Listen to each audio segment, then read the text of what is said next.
It's a guy, a car, and a podcast. It's a guy, a car, and a podcast. It's a guy, a car, and a podcast. It's a guy, a car, and a podcast.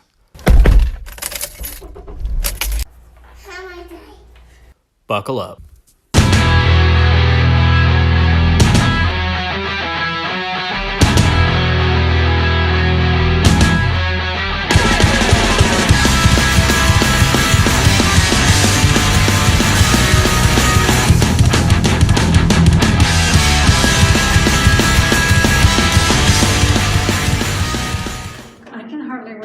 To see the Pittsburgh stuff. It's all on the YouTube channel. I don't know if you've been to the A Guy, a Car, and a Podcast YouTube channel. Well, but it's got everything that I've shot I'll have to video-wise do that. up to this point, anyway. And this will be not this week, but the week after that will be like Monday's drop, I think. Yeah, probably because I've been doing that. Doesn't matter. That's all logistical nonsense. Look at you being on. Not even my podcast, but a podcast. Like, that word didn't even exist to you, to any of us, like 10 years ago. And here you are on a podcast. a video podcast. So,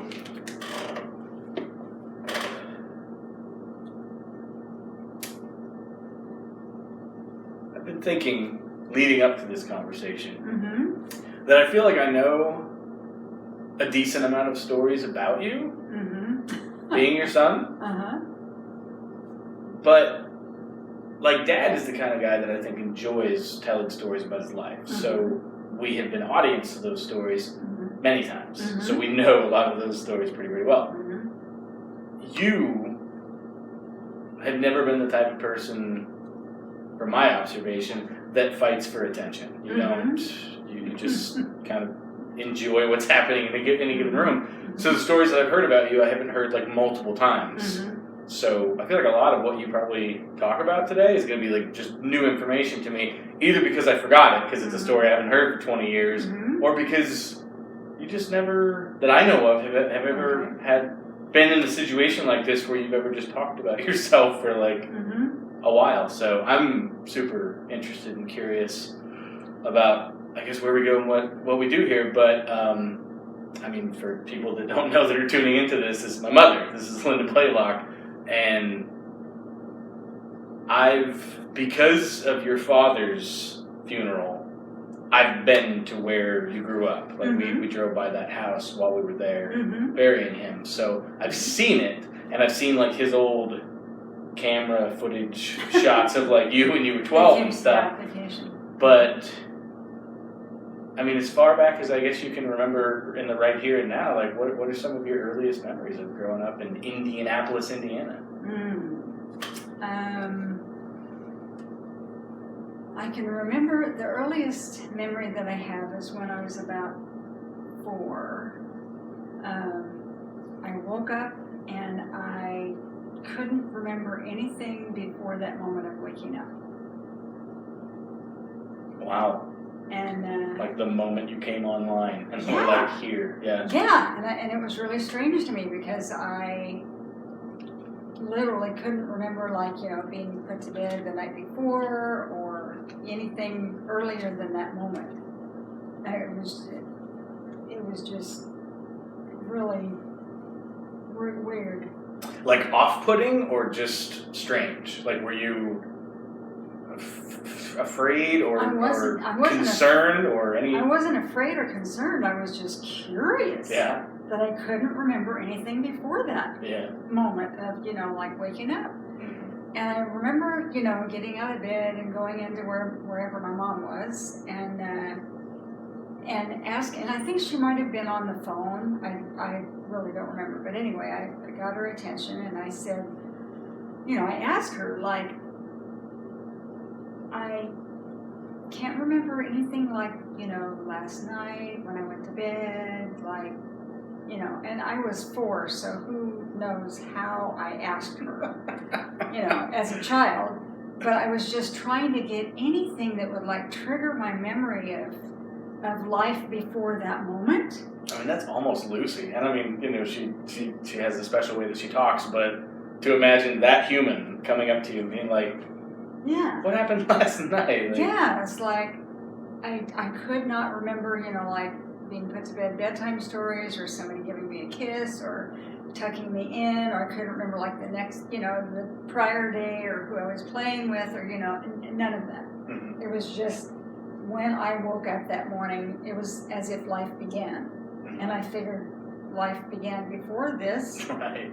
And so I was just really curious Mm-hmm. as to prior to that moment of waking up, and I really never got an answer to that question, which kind of frustrated me as a child. That when you don't get an answer to what you're asking, then you just kind of forget about it and go on with your your day. Mm-hmm.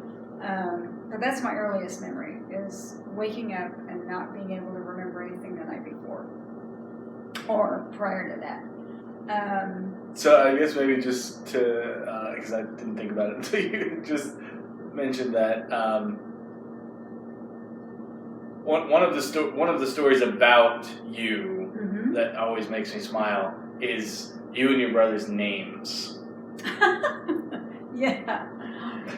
My mother, when she was she told me this. My mother, when she was about 14, everybody, all of her friends, that were getting married and having kids, were naming their, like their son, Robert, or their daughter, if they had a daughter, Linda, and she promised herself when she was like about 14, whenever I get married, I am not going to name my children, Robert or Linda.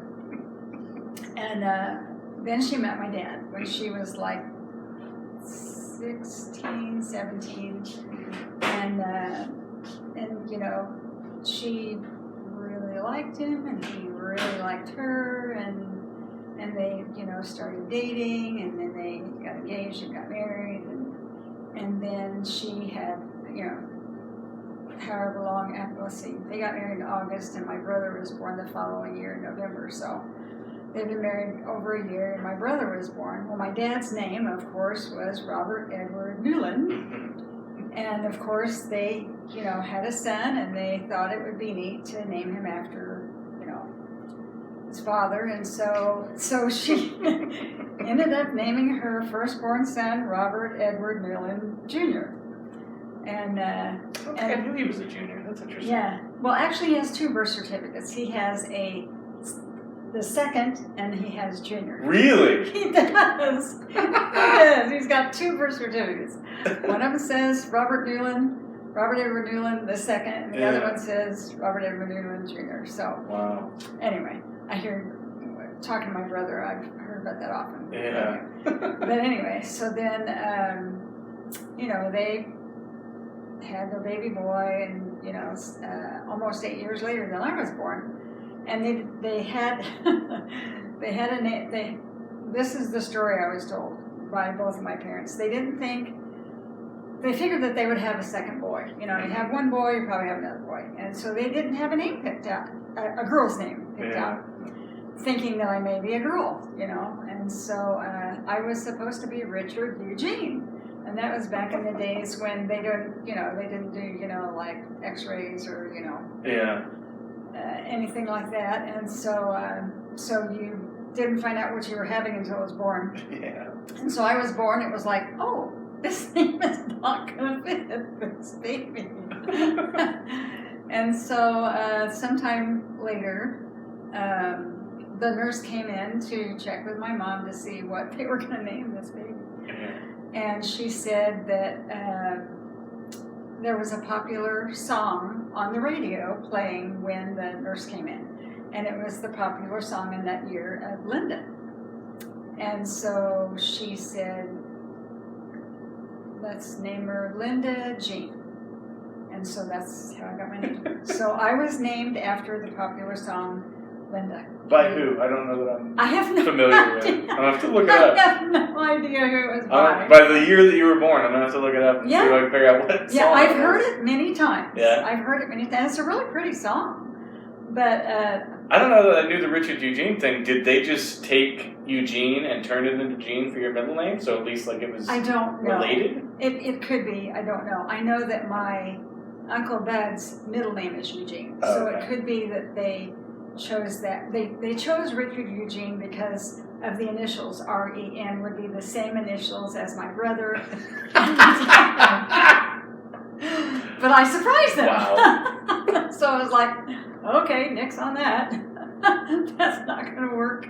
In this moment, I'm realizing that you've told me stories over the years of your aunts and uncles and things, Mhm. but outside of Harriet, because I guess she was just closer to you or just closer to our family, Mhm. I don't know that I distinguish which aunts and uncles are your mom's brothers and sisters and which ones are your dad's. Like, was Bud hers or his? My mother's brother. Okay. And how many? I can't think. I know the families they come from. I know Grandpa had a brother. I've heard some stories, but like, Yeah. what Seven. child were they in their families? Okay, and interestingly enough, both of my parents were the fourth born of that marriage. Really? Yeah, it was like, whoa, that's kind of neat. So my mother's parents, my grandmother was married twice, but that's another story. Mm-hmm. My grandmother had, oh, that's odd. My mind just went blank. I mean, it's not odd that my mind goes blank. It does that often. But Earl. My grandmother's firstborn son was Earl, and then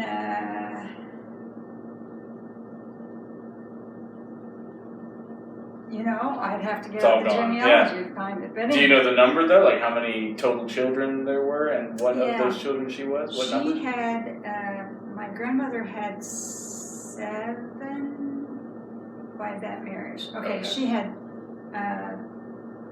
she actually had 2 sets of twins, but one was by the previous marriage. Mm-hmm. There was Earl and, I'm trying to think, Alta and Aline and Bud were younger than my mother. Okay. So Ruth Nadine, which she was known by Nadine, but her first name was Ruth. Uh-huh. And then my mind's drawing It's all blank. gone. There's somebody younger than Uncle Earl. So she was 4th of 7 kids though in total. Yeah, What about Grandpa's side? yeah. What was? And Grandpa's side, Aunt Harriet was the firstborn. Okay. And then there were 6 boys. And they actually had like a half-brother, step-brother, because my grandmother had been married before and her husband died. And so they had a little boy. That was Uncle Floyd. Okay. So Floyd was with the Newland boys. Okay. And so there was Aunt Harriet, and then there was Charles, and Uncle Charlie, and Uncle Clarence, and Uncle Lawrence, and Uncle Harry. And she had Ralph Daniel, but he died as a baby. There was a Harry and a Harriet in the same family? Yeah, Harry Herman. His middle name is after my great-great-grandfather, Herman Frederick. And Uncle Clarence's middle name is Frederick, after that same great-grandfather. So that was kind of cool. So do you think that Grandpa loved Harriet as much as he did because she was the oldest, or did they have some kind of, just growing up, they were very close? I think she was named after like an aunt or like a sister-in-law or something, because that I grew up Aunt Harriet talking about a Harriet Stairs that was close to them somehow. So I think she was named after her. And her middle name was Luetta, and that was similar to my grandma Newland's middle name. She was Mary. Actually, she was Mary Eldora, but I've heard that she didn't like her middle name, so she went by Etta. Okay. Etta. So that connection is why Grandpa was so close with Harriet, or?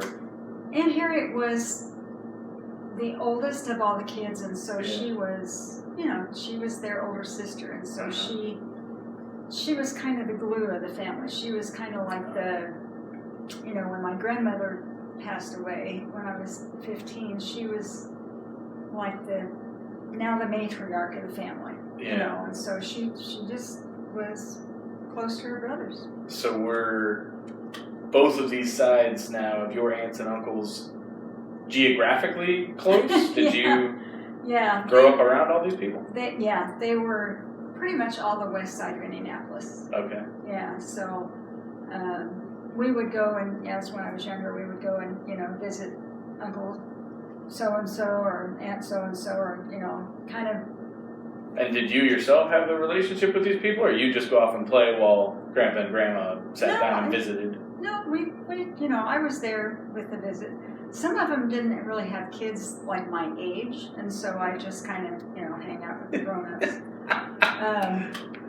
You know. You have an old soul. Makes sense that you just be like, I'm good with the big people. And both that, well, my dad's side of the family, they were kind of hysterical. I mean, they had their humor, you know, and so it was okay to just hang out and listen to conversations, and, you know, I can remember when I was older, and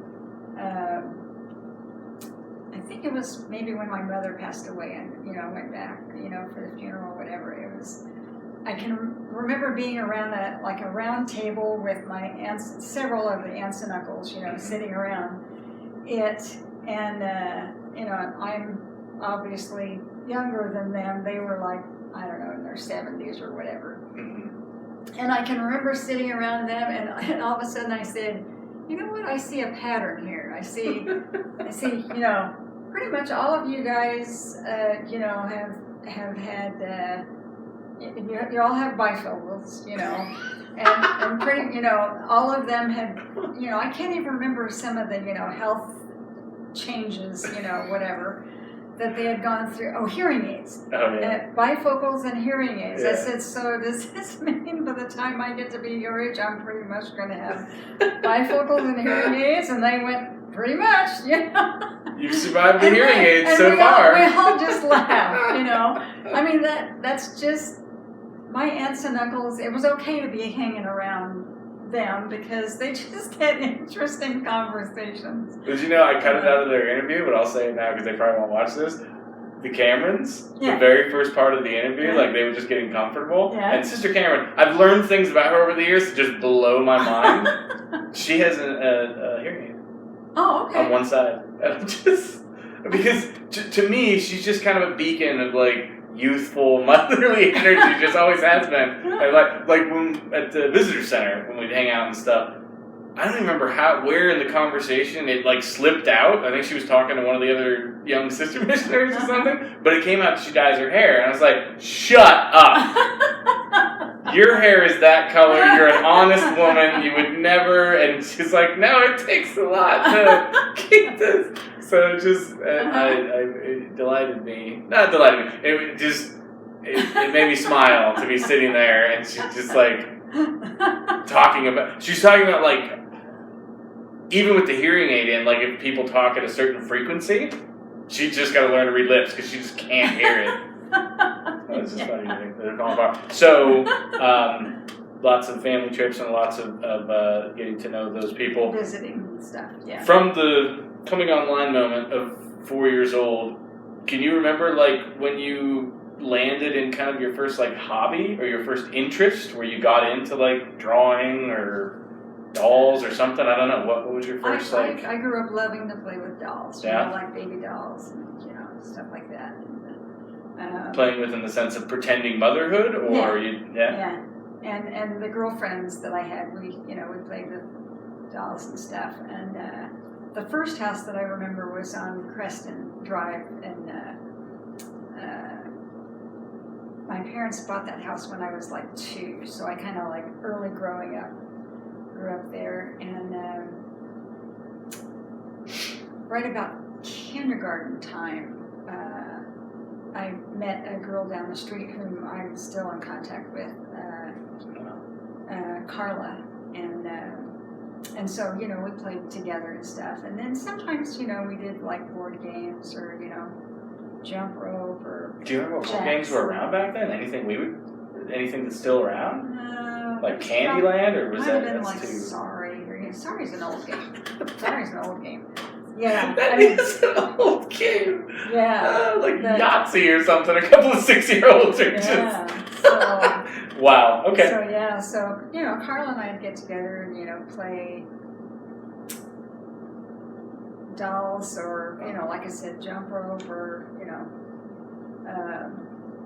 Do you like ride bikes or was there any ride sports bikes. or anything going on? I had a bicycle and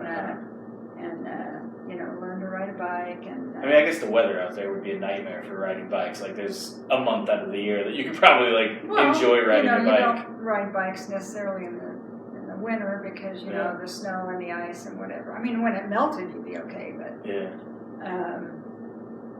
summertime, is hot and humid, but it's not as hot as here. Yeah. So you play, outside a lot. I had my dad built me at that old house a dollhouse, playhouse. Sorry, wrong name. Okay. Playhouse, and so I have a picture of it, and I think you've seen it.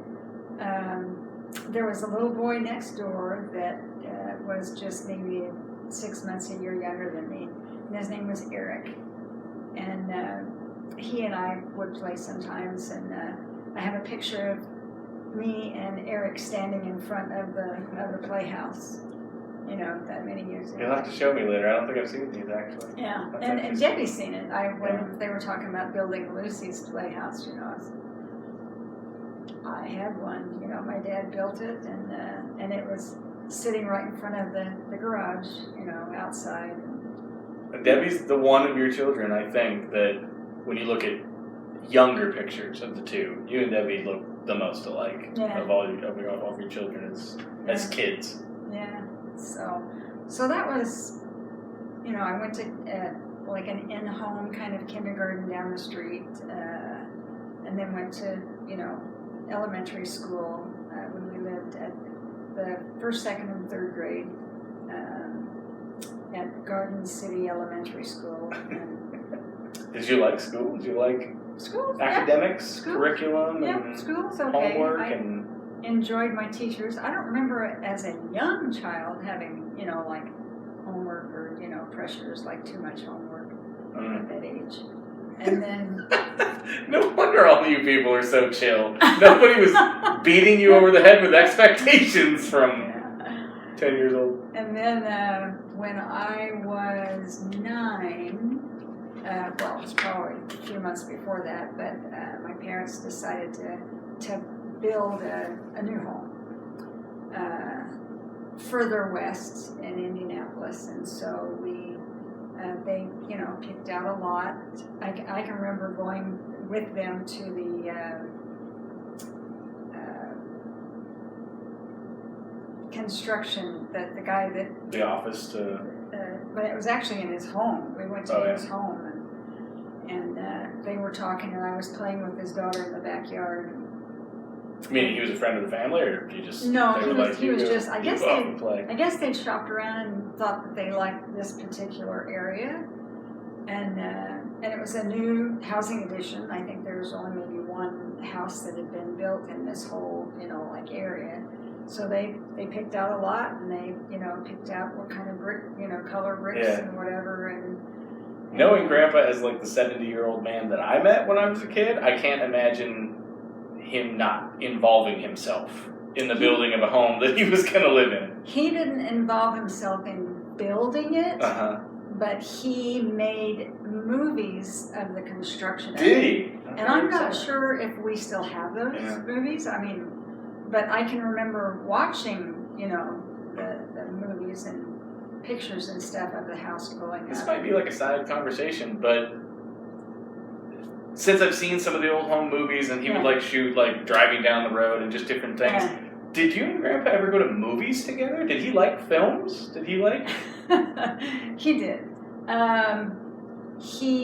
Because me and Grandma used to go to movies together. I don't remember him and me ever going to a movie theater. Well, he did go to movies, not a whole lot, but I can remember when I was 6. I think I was 6, and that's about right. and I don't know why they traveled all the way to Cincinnati, but I can remember we went to Cincinnati to see the movie Peter Pan when it came out. The animated one? Fun. Yeah, and I can remember, driving to Cincinnati to see. I don't know whether Indianapolis didn't have it coming. How far is that? Or How far are those two cities apart? Is that a few hundred miles? Yeah, it took a while to get there. Wow. 3 or 400.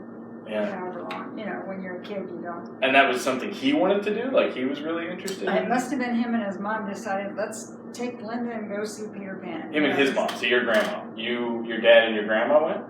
No, my Your mom. My mom. Your parents and you went to go see it. Got it. Okay. The three of us. So. Wow. Do you remember it? The movie? Yeah. Like, do you remember? I can remember seeing the movie and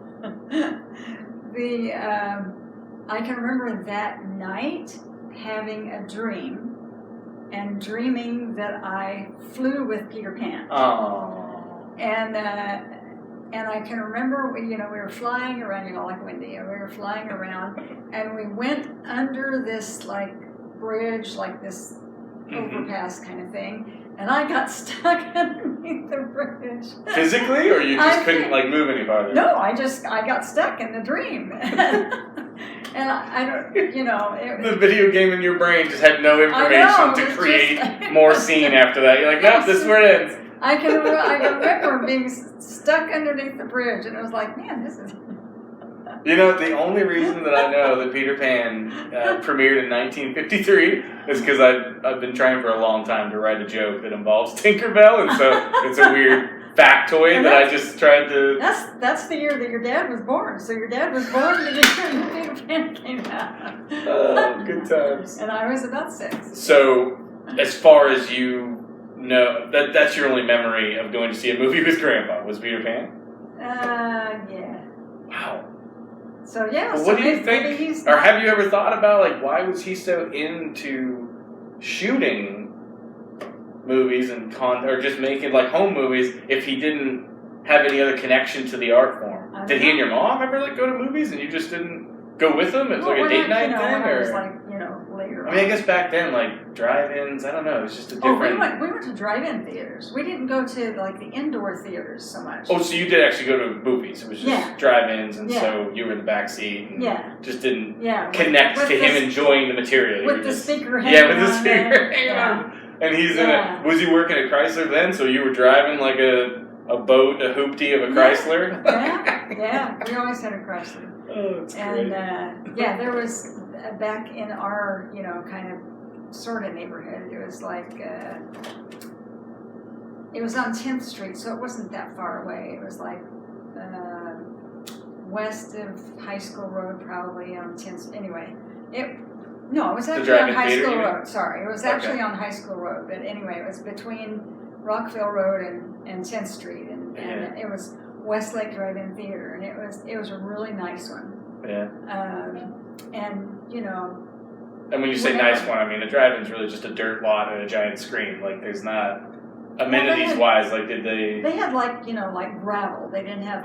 That is nice. Yeah. That's better. And they had a playground up front for the kids. That's fun. For the families, they would come early. So you could watch your kids and the movie, the kids are... Oh, no. The kids would play before the movie started. Because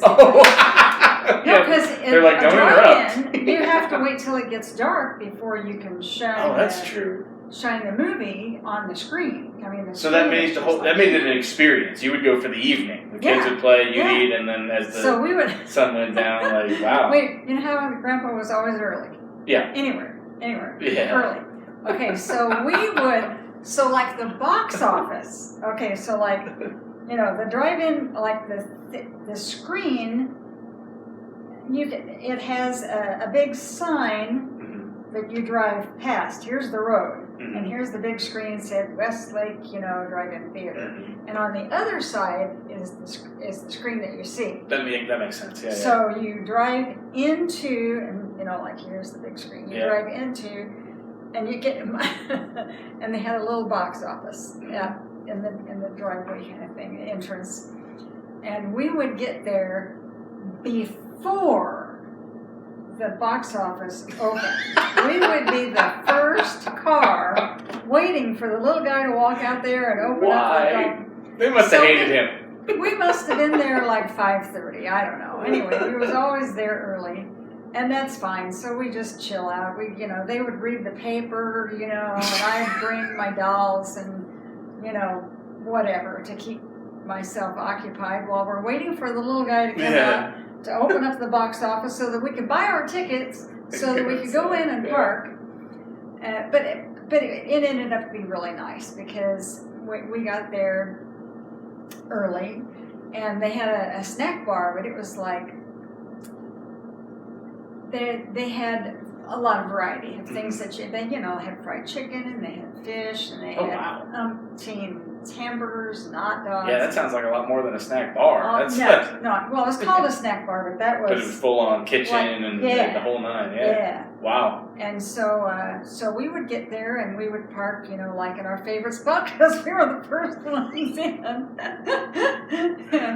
and that old man is crazy. He really is your father. We had, we would usually park to they had a big building that was like the projection booth, and that's where the movie was shot. Oh, on the yeah. screen. Uh-huh.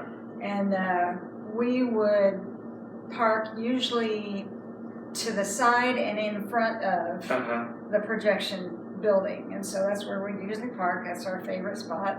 That's fun. And we'd get the little speaker and all that. we get the speaker out and whatever, and we almost always parked on the left side, so the speaker was right here. And and this place was in good shape. It wasn't like those old dilapidated, the speaker wasn't working and whatever. And we would go back to the snack bar, the restaurant, whatever, and we would order our food and eat there, and it was delicious. And then after we ate, then we'd go up and I'd go play on the playground. And they had, swings and slides, and they had like not a carousel, but like the merry-go-round that you, push kind of thing. And it was nice. It was well kept. And, Not to jump you all over the place, but I know he used to tell me stories about when he and your mom met, and like he was driving truck at the time, and he would drive by her house, and she'd come out and wave his whole thing. Yeah. Did he go straight from driving truck to Chrysler, or do you know like his career route, what he? I know he worked a couple of different companies that driving a truck, and then like when you were a kid. When I was really small, and then that may have been before I was born. I may have been, he may have been working at Chrysler when I was born, because my brother is almost 8 years older than me. And by the time I came along, my mom was a stay-at-home mom. But when my brother was born, she was working, and my grandmother took care of my brother. And she worked for maybe my brother's first 6 years, and then she... Got it. She said she told my dad. So industry-wise, anyway, he drove truck, and then he finally got on with Chrysler, and he was there until he retired. I think he found out through a family friend who watched them, a young couple with a little boy and trying to make ends meet, and I think he found out through a friend of the family about a job opening there, and so he decided to go at the foundry, American Foundry, and put his application in and got the job and started working there. And I don't know whether you've heard this or not, but for about the first week or two that he must have been a different person to get along with. I don't know. Anyway. You know the man. He's, I have heard the story many, many times that it must have been this front desk person, like the secretary to the big shot or whatever, back in those days. His time card would be missing. I mean, like the big boss would eliminate, pull his card. Really? Yeah. And the secretary knew about it, and so she would place the card back there for him. And so for the first week or two, his job was kind of on the line. Yikes. But she she kept doing that, and then finally she, talked to the boss and said, he's a good worker, and they're a young, struggling family, and he needs this job. Yeah. And so he worked there for 34 years. I would bet you money that the reason that is because your father's a flirt. I don't know. Just to complain, just I sweet know. on the ladies and knows how. And she was like, "I like this guy. He's staying around." So. Well, she could see them, struggling. Yeah. Oh, yeah. I'm sure it's a good-hearted thing, but I mean, I guess for him to stand out versus all of the other employees there, like for her to take interest in him, I doubt it was literally just like your family. Like I said, it's probably part of knowing him as I knew him, like he's just a really fun and just a really jokey and funny and just a warm human, but always just seemed to. Take interest in women and just make them laugh. Like he was just a very charming, flirty guy. Like I said, I'm pretty sure that this was like a friend of the family, like the new. Oh, that's right, because you said he heard about it through the So, that's right, I don't remember whether it was through Pauline, which was a really good friend of my Aunt Harriet, or whether it was through Aunt Harriet's friend. All the West Siders, were kind of down home. Is it too much of a time fast forward to ask about how he lost his fingers? Was that way down the road, or? That was, wow. Because he lost 2 of them, right? His middle 2 on his right hand? Yeah. I was probably... No, 3. Because he only had these 2 on his right hand. Right. Yeah, these 2. The index, the middle, and on his right hand. Yeah. Okay. I don't remember, what year it was, but I was probably maybe... We were in the new house, so it was probably maybe 10, 11 years. That had to have been a scary day, and/or. So that was I wasn't home. A few weeks or months or something. He worked early hours. He left. He woke up at 3:15 and went to work. So I would have still been in bed. Yeah. And it could have been. That's when he worked days. When he worked there, sometimes he would work night shift, and come home at. 4 to 12s, come home 1 o'clock in the morning, whatever. Anyway, I can remember stories. I don't remember it happening. That he came home from work, having had this was a completely different injury from his hand. Okay. No, wait a minute. Maybe it was the same because he fell. There was one injury that he had that he fell and it literally split his nose open like a book. I don't think I heard about that one. Yeah. Wow. And if you could remember looking at his face, you may have seen it was just, had a scar, a little bit crooked, but yeah. I wouldn't have even noticed. Wow, that's interesting. He had, reached out to turn something off or on or whatever at work, and it was, they had a lot of, how would you describe it? A lot because of they were building engine blocks, and so there was a lot of mist is not the right word. There was a lot of steam, a lot of stuff in smoke, the air, a lot of smoke, debris, in the air. Yep. And it was blocking his vision of something, and when he reached out to turn on something off or on or whatever, he tripped and fell, and there was. I can't remember what kind of tool it was, but anyway, he fell on this thing and it slipped his, and it was Do you remember that more than you remember the fingers? Did he come home and his fingers all? I think that was earlier, and so he, went to the hospital. They fixed him up, released him. He came home, and my, mom opened the door, and she said she just nearly passed out because he was yeah. And that was before cell phones, and she she wouldn't have known it at all until he walked in the door. Yeah, that was oh my word, So he went through that, So how much time between the nose and the fingers? Yeah, vaguely. Do you know? No. Years? Was it? It could have been, maybe a couple of years. Could have been 5 years. I don't remember. Do you know what happened? My brother would probably remember. Do you remember the actual accident? What took his fingers? I don't know if I've ever. It was. I don't remember the story. It was something about a skip hoist, and I have no idea what that is. Anyway, there was, something that he was reaching out to fix or whatever, and whatever this was ran over his fingers. Bleh. And you know, he was just lucky. I imagine. I mean, it's interesting. You know. What do I know? But it's interesting that your memories of that are as vague as they are, because although the human being is still intact, like, you know, if Dad was missing fingers, I feel like I'd look at it all the time.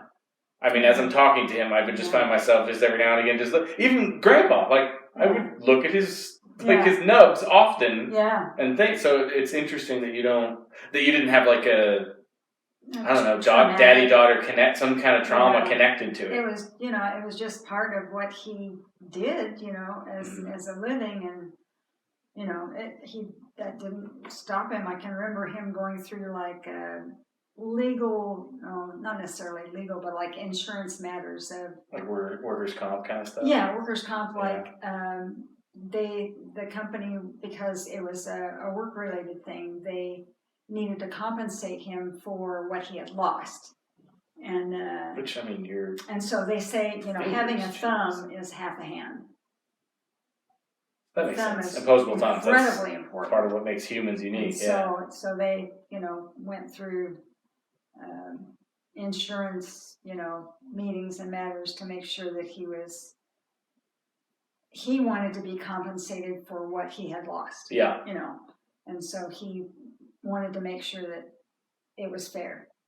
You know, kind of and thing. so you were early teen when that happened? Somewhere around there. Yeah, somewhere around so that you just blew right past your father losing fingers. You're like, well, he's still alive. It's fine. It didn't seem to like. I mean, it was a trauma, but it didn't seem to like affect. Like he still had his job. I mean, was your mom? Did she even like dip into depression for a while about it? Was there any? It was nothing, just, huh? you know, it was just part of that kind of a job. That's what he did. That's what he. Maybe that's it. Maybe I'm just too privileged, having lived in a time where it was a good job. Yeah, he had a good income. He was able to support the family, and so it's like a pioneer mentality. Like obviously, your mom and dad grew up in the Depression and stuff. Like it's part of life. Yeah, you know, accidents happen, and you. The thing that like your generation will say to our generation, where it's just like, but we have a lot to be thankful for, and we're annoyed by that. Mm-hmm. You guys were raised by people where it's like, thank goodness he only lost 3 fingers. Exactly. There's so many other things that could have happened. So they don't dwell on it. They don't talk about it. It happened. Off we go. We're just going to move on. Exactly. Wow, that's bananas. Yeah. So, what was? I mean, you talked about having friends along the way. It seems like you're pretty socially active. Like, how was high school for you? Did you dig being like a teenager? Were you and your mom at odds because you were like emotional and trying to like cope with your hormones and all that? How did all that work? Yeah, I don't remember, you know, being. I think my mom was really patient, you know, but I've heard stories. Everyone that talks about her paints her out to be an angel. I didn't know her. I mean, she had a boy and she had a girl, so she didn't have like 15 kids, you know. So my brother was almost 8 years older, and by the time I was in the 6th grade, he was finishing high school and he went to the Navy. Yeah. You know, and so even though I was raised with a brother, he was so much older that it was, you know, we weren't like buds, you know, there's a disconnect kind of thing. And he's a boy and I'm a girl, and so I was around and I had a sibling, but nobody really close. I mean, like he had his friends and I had my friends, and but we weren't. You know, I mean, he would tease me. I can remember, and you know, having an older brother, like I can remember playing, and my parents, the old house that we had, it had 2 bedrooms, and since my brother was so much older, sometime after I came along, my dad decided that they needed a bigger house, and it wasn't going to get bigger. We had a basement, and so my dad decided to build kind of like an apartment. Only it was a big basement, and that's where the washer and dryer was, and that's also where the coal bin was. The house was heated by coal. Wow. When we first moved in for the first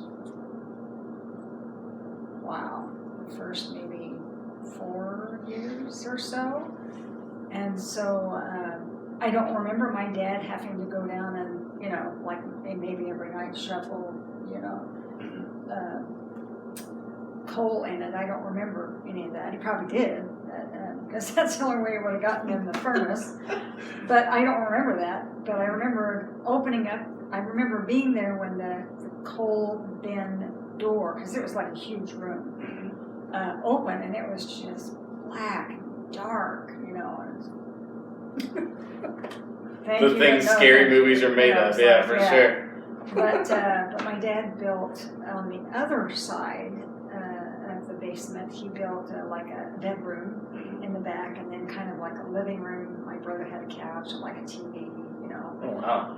And but the bathroom was upstairs, so he didn't have like a bathroom or a kitchen. It wasn't like an apartment. It was just like 2 rooms. And then that was fine. He was like preteen, teenager, or whatever. So anyway, that was downstairs. So my brother's bedroom was upstairs, and I can remember playing in my room. Must have been playing with dolls. I might have been playing with jacks, but I played jacks like a little bit later than that. Anyway, I was playing. Must have been with dolls, and just quietly playing all by myself. Doing my thing. And my brother, unbeknownst to me, and a friend of his, had hid in my closet. And I didn't know that, I have no idea how long that they were there, but they hid in my closet, and they thought it was cool. They were That's a good one. That's pretty good. So he comes out of my closet, and I don't know, I have no clue. Scared me to death, I'm sure I screamed, started crying, Mommy, whatever. That's fun. But yeah, and so I am 72 years old, and to this day, I don't go to bed without the closet door being shut. Same, yeah. That just, That's amazing. This day and age, you would say freaked me out. Yeah. It scared the daylights out of me, And, So that was crazy.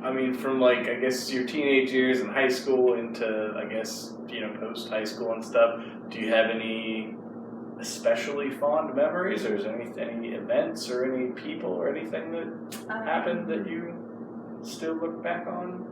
Well, when I was in high school, I had a friend.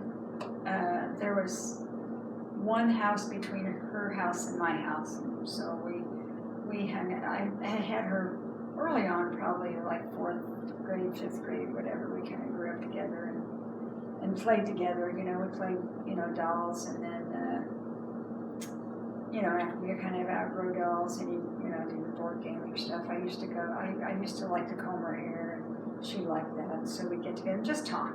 Just women are talkers, and so we would just talk, share things about school and stuff. I remember doing homework with her together, but we didn't do too much over the winter because it was cold, traveling stuff. She had a younger sister named Debbie, so she shared a room with her sister. I didn't have anybody. I was all by myself, so I had a room to myself. So sometimes she'd come to my house. Most of the time I went down to her house, and that was okay. And their grandmother lived there. My friend was Margaret, and her sister was Debbie, and their mother's mother lived with them. So it was a 3-bedroom. So Mom and Dad, Margaret and Debbie, and then the other bedroom was the grandmother, and she was pretty nice. So I remember that. And then I had a friend that lived directly behind us, so we shared the backyards. They had their backyard, we had our backyard, but it sounds funny, but in Indiana, at least back then, you used to burn your paper trash or whatever. So they didn't, you didn't have as much.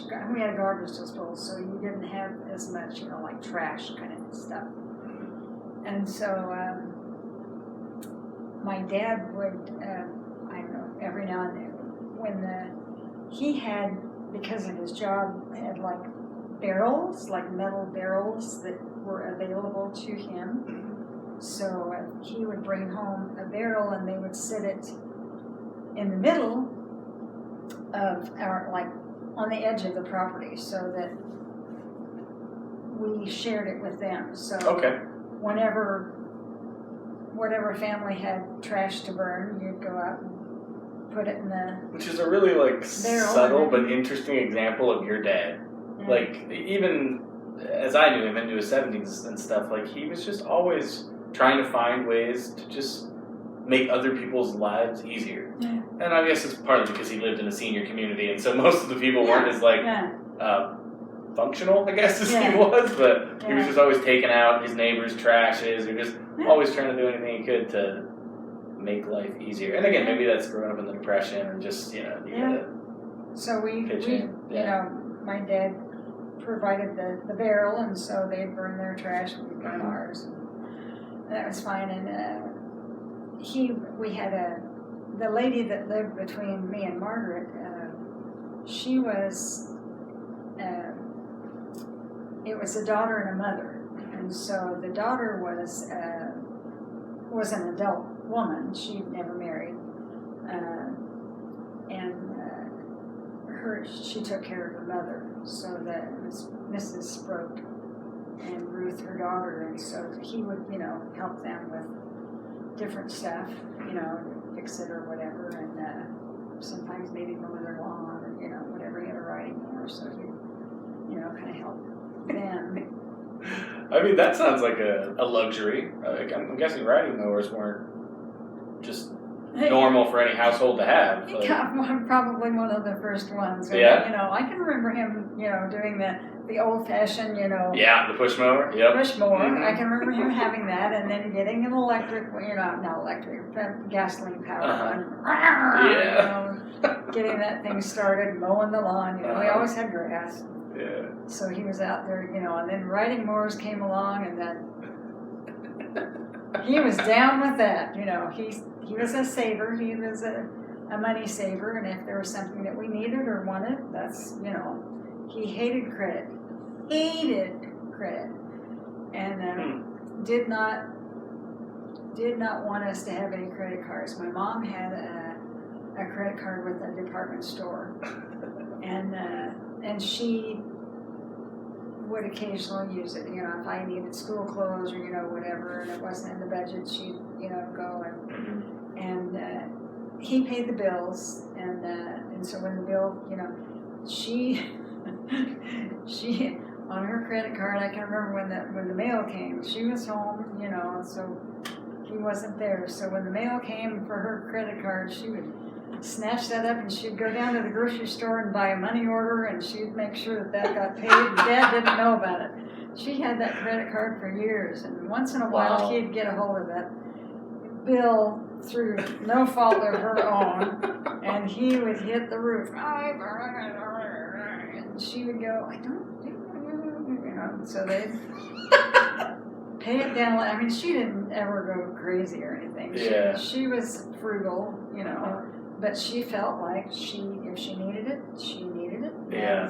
And, so they had their little heated arguments about that once in a while, but she'd go out there when the mail came, and she'd take care of that, so Dad didn't know about it. Didn't have an argument with the dad about this credit card that she had. She probably had like maybe $500 on it. Or whatever. I mean, which back then was she might have even had thousands of $100. dollars. She didn't go crazy on it, but. So, I mean, now that we've sort of reached, I guess, the end of your teenage years and the end of high school and stuff like that, and we don't have to talk in, like, major detail about this, but I don't know if I've ever actually talked to you or heard from you how you met Doug. Okay, that was in college. It was actually in college? It was in college. Okay. I graduated from Ben Davis in '65, and so my parents and I had...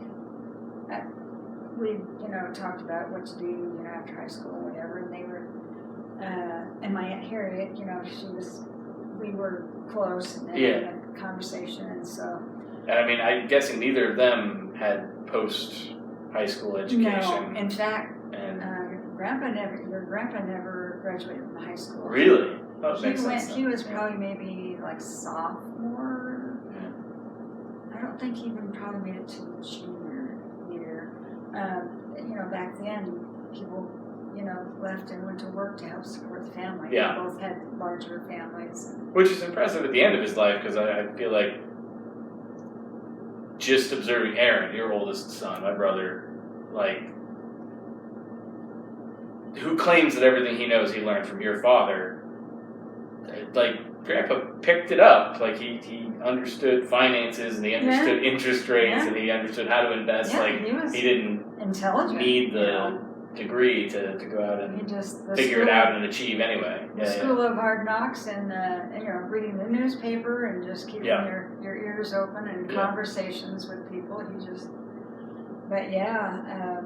So how did you guys pick which college you went to? So my aunt lived on the south side of Minneapolis. Her and Uncle Jim and there was a college that I guess was maybe similar to like MCC, kind of thing. Community college. Okay. I don't remember it being called a community college, but it was. It wasn't like a 4-year university. No, it was Indiana Central College. Okay. And it was connected with the Evangelical United Brethren, is kind of like the Methodist Church. They no kidding. Okay. They like ended up combining after many years. And the college is still there, and the church is still there, and so and that's the church that Tim and Judy, my cousin, got married in. Oh, no kidding. Yeah. Okay. Anyway, so she told them about the college, and they passed it, when they were driving around, and so they thought that'd be, a small college, so they thought if I'd like to, that would be a good step for me to, go to try out college. I was never really like the academic kind of person. I mean, I've done okay with grades, and I had homework and, did my homework. I wasn't like, straight A, student or anything, but I thought, that would probably be a good thing for me to do. So, started college, and Doug I met him in the freshman orientation because his... Oh, like right off the bat? Like, he was like one of the first people that you talked to. Yeah, because our names were really similar, and so... Oh, okay. Yeah, so yeah. His being Newkirk, hers being Newland. Yeah. Okay. So met and became friends, and so... How long before you were married from meeting? Well, we were both freshmen that year, and by the end of the year, I'd had enough of school. I didn't even desire to go back. Thank you. This is not my thing, and I decided to go to work. So I went to work at Linkbelt, an industrial. I was in the office in the billing department and typing, and that was totally fine. So I did that, and he went back to school, and we dated all that year, and so we decided to get married. So 2 some odd years after meeting, like you dated the whole first year, and then you went to work and he went back to school. And... Yeah, so he quit school, and he went the first semester, and then he decided he had enough of school. First semester of the first year or the second year? The second year. Oh, okay. And he decided that he'd go ahead and join the Air Force. Oh, okay. Did you, so having a brother in the Navy, did you have any like emotional attachment to that when he was like, I'm going to join the military? Were you like, I hear the Navy's pretty great? Or did Bob like have any sort of like, jets versus, what's the, like any... I feel like the branches of the military, as I'm familiar with them, knowing people that have served in different times, like they're not buddies with each other. Like it's very contentious. So it's been so many years ago. He may have met up with a recruiter and thought the program sounded good or whatever. I don't remember that part. But he joined the Air Force. I was like, okay, that's fine. So was that? And you guys were together at the time because you've been dating for the whole first year, so you were still dating. Well, we got married in December after he quit quit school and. Oh, so this is you're married when he makes the decision to go into the Air Force. No, take that back. Let's see. 66. Wow, I don't remember. It's been so long. I don't Yeah. remember. I was thinking that he didn't go for that whole year. I think he quit school and joined the Air Force, and then he went to basic training. He may have worked like in a factory or whatever for like 6 months before he actually left. Mm-hmm. It's been so many years, I don't remember. So that leaves you then in Indiana, and he's wherever he's basic in, training is. Basic training went, and then he came back and got sent to, I think his first, he got sent to Chanute Air Force Base, which was in Illinois. Oh, okay. And it was like, do I want to quit my job? I had a good job. Do I want to quit my job and go Live on a base. live, there, and I don't know anybody, and Yeah. it was close enough. It was like, we weren't sure how long he was going to be there. It was like maybe 6 months or whatever. We thought, we'll just forget They that. made a So, TV show. I can't remember I forget it was it was Sister Wives, or I forget what the name of it was, but it was about the wives of military people, like just and that. well, and the Air Force Base had a reputation of being like Probably the Army Wives, what we're talking about. Yeah. and so it was like probably not. So you're like, I'm going to stay home. I'm Yeah, going to so stay I'll stay where here. there are people that I know. You're there, and you can come home on the weekends, and that'll work, Yeah. So we did that for, I guess it was maybe like 6 months or. I feel like being an Army brat, like a child of a military person, seems to mess them up in a really interesting way. It's like, being a military wife has got to be. Yeah, it's like, its own level he of was challenges. close enough. It's like, we'll just do the weekend thing for however long. But you guys were together for 6 years? Yeah. And he was in the military that whole time? No. So he was in for 4. Okay. Yeah. So after Chanute, then he was sent to the Azores, which is like this little tiny island in the middle of the Atlantic off the shore of like Spain, Portugal. Oh, no kidding. Oh my gosh. Wow. And he was That's there for exotic. a year and a half, and I could have gone, but it was like, when we investigated, like, should I go? Mm-hmm. It was like, if I went, he would have been there for a longer time, Oh, okay. or I could stay home and he would be there for a year and a half. Mm-hmm. And it's like, let's do the year and a half thing. Yeah. So he went, and I stayed home.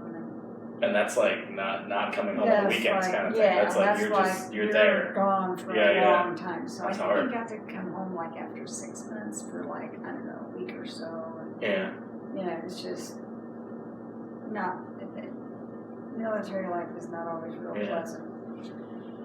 So that So that was- that relationship and that saw its end, and that started a transition of your life. Your life Yeah. went into transition at that point. How I know that, and I if I remember correctly, it's in connection to the dissolving of the marriage that you decided to get away and Right. clear your head, Mhm. and that was to come here where your Aunt Harriet was living. Is that right? No, Aunt Harriet was in Indianapolis. No, my Uncle Earl, Oh, okay.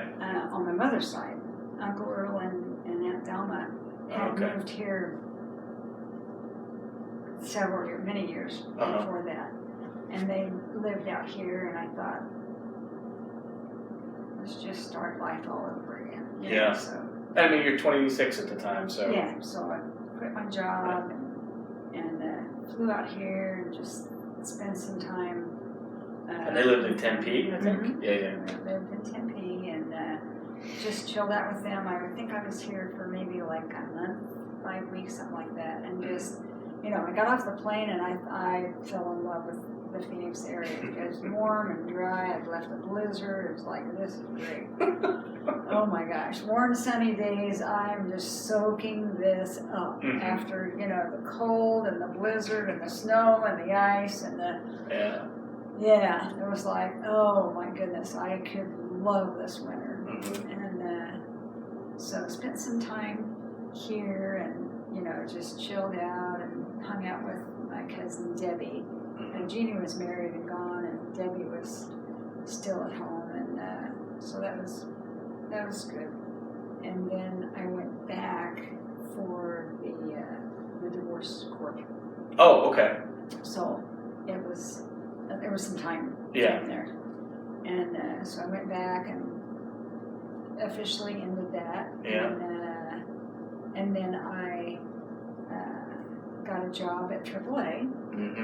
And big place for what happens next. Yeah, and so worked there, and I was the switchboard operator. So I was the first person when people call in for whatever.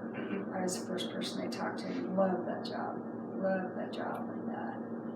And so I did that, and that's where I met Marla. And so Marla was taking a break from BYU, and Brigham Young University for the uninitiated. Yep. And so she was taking a break from BYU, and she worked in the membership department, and they were like in the corner of the building, and my office where the telephone was in the very corner. So my office was right next to. Oh, so you weren't not only the first people that people talked to, but also you weren't. It wasn't the reception desk. No. Okay. No. Yeah. I was just strictly the telephone and lines, and so she was part. I was part of her department, and so I, met her and several other young girls and became friends. And we went out to lunch. Co-workers went out to lunch, and that's when I found out that she was a member of the church. Jesus Christ of Latter-day Saints. And I had, in visiting with my aunt and uncle prior to that, they lived near, like in the neighborhood of an LDS chapel, and I had seen the sign, and they, in coming home from wherever we'd been that evening, they said, well, that's a Mormon church, and I read the Church of Jesus Christ of Latter-day Saints, and I said, well, if it's a Mormon church, why does it have a different name? And they said, well, you'd have to ask a Mormon. But their attitude was like, yuck, And I thought, oh, no thank you, so. And just a fun piece of I don't know, just a fun piece of interpersonal history, I guess. I'm your son, so I was born into the church and raised that way. And went on a mission, came home, got married, and it didn't work out, and so we split up, and when we split up, I did sort of, I guess, what you did post-Doug, where it was like, I need to change everything.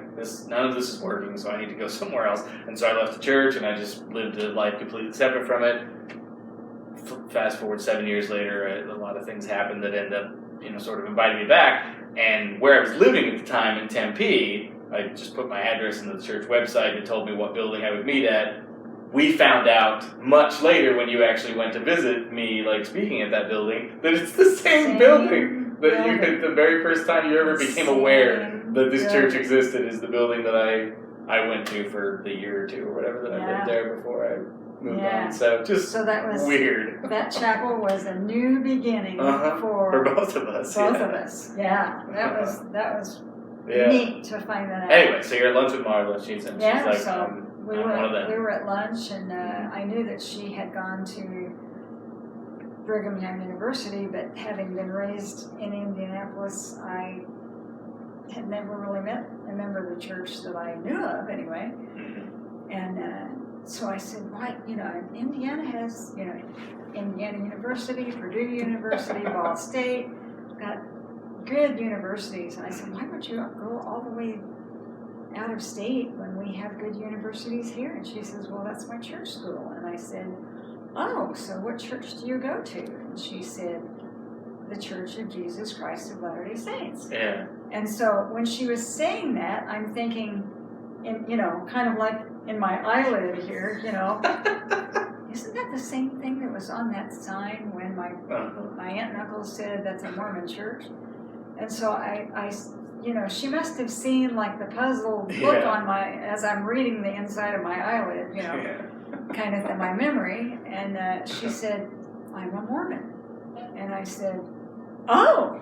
I'll be going now. It was nice to meet you. But inside I'm going, oh my word, she's a Mormon. But I didn't want to hurt her feelings or make her, feel like, oh my word, kind of thing. So I thought, okay, so we ate our lunch, finished, went back, paid the bill, whatever. Went back to work, and she was working in the membership department, and I was doing my thing. She was actually a relief for me when I took a break with the restroom, whatever.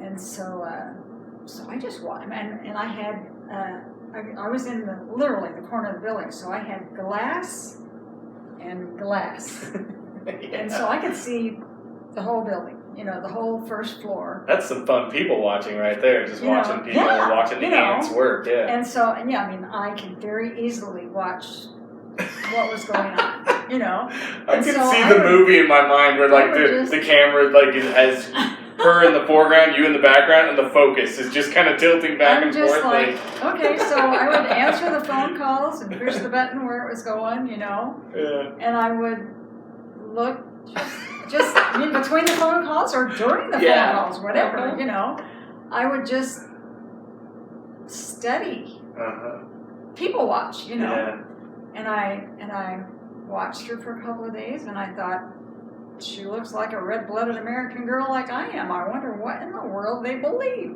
because I didn't see her like dressed in all black or gray or, and wear, funny stockings or special shoes or, whatever. And she didn't move weird, I just watched her and, listened to her conversations, because I had a door that I could close if I needed it to, or I could leave it open. And I thought, one day she just happened to be looking in and went like this, and she came in and I said, okay, so someday, not a break or a lunch hour, someday when we have time, I'd like for you to tell me more about your church. And she goes, okay, I'll bring you a book. And I went, okay. So she went home, I went home, and the next day she brings me a Book of Mormon. And so I thought she started with something else. No, she brought me a Book of Mormon. Oh, that's I remember now. Yeah. Okay, yeah. And so then she brings it to me, and I open it up. Well, I had a Bible, and I had read my Bible, and I was very, very, well versed on it, and very familiar. But the Bible can be hard to understand. Mm-hmm. I mean, these and thous and you can, all that crazy. The Bible story. My mother used to read Bible stories to me. We had an encyclopedia book that had Bible stories, and I loved it when she read those to me. And so I was very familiar with the stories in it. But when you actually are reading it, sometimes it's kind of hard to understand. So when I opened this book, I thought, oh, okay. So nightmare. Thank you, and I closed it and I said, so this might be kind of hard for me to understand, because I didn't have a clue what was in it. I didn't know that there were stories in it, but anyway, scripture reading. And the irony being that I'm sure even the copies she gave, I'm not sure about that, started with the Joseph Smith. I guess this was before they put in the Joseph Smith story, the three witnesses. No, I'm sure it had all. Current copies have all of that, but this was a while ago. When I was a child, there was Book of Mormons that existed, proselyting copies that was just Nephi. It just started from First Nephi. It didn't have all the other stuff. And so since this was the 70s, 60s or something, they probably didn't have this was much. 73. Yeah. So I don't remember Okay. If it started with I-Nephi or if it had like, But all that introduction and all that she- stuff. She gives you something Anyway, else. so she brings it to me. So when she brought it to me, I said, okay, so this might be a little hard for me to understand. Yeah. So do you have something that says like what you believe and why you believe it? Mm-hmm. And she goes, oh yeah. She says, I've got a book. She said, I'll be happy to let you borrow it, but I want it back. And I said, no problem. And so she brought me a copy of The Marvelous Work and a Wonder, written by an apostle. Yeah. And it was exactly what I needed because it literally stated, like chapter by chapter, this is what we believe, and these are the scriptural references why we believe this. Mm-hmm. It had lots and lots of scriptural references, with the Bible, and I, as I'm reading it, I'm going, okay, all right, and everything just made sense. It was like, of course, yes, and so right about this time, her mother went into the hospital for a cancer operation, and her father's mother died in California. So her dad, who was bishop of their ward, and I knew he was bishop after all of this. Sure. Went to California, for the funeral and to settle the estate and then come back. And so she was all by herself. And so I thought, it would be lonely to be all by yourself, and I didn't have your parents around. So I said, would you like me to pack a couple of days' clothes and come spend the time with you so you're not all by yourself? And she goes, sure. And I said, okay. So I went home, packed a bag, and they had like a 3-bedroom house or whatever. And so, but they were clear on the other side of Indianapolis. I mean, we were on the far west side, they were on the far east side. And so it's like Mesa versus like Surprise or something. Yeah, way out there. Yeah. So I was like, okay, so I drove over there and hung out with her. We, did stuff together, and Sunday morning came and I got up and went to church, and I had been to many, many other churches over my life, and with cousins, with friends, and so it wasn't unusual for me to go to like a different church, so it was like, okay. And that was before the block, so we had like Sunday school in the morning, and then you went home and ate lunch, and then in the evening you would go back for a sacrament meeting. So we, went in the morning and had Sunday school, and that was great, and I enjoyed it. And then we went home and then had sacrament meeting in the evening, and she had introduced me to the missionaries because they were there, and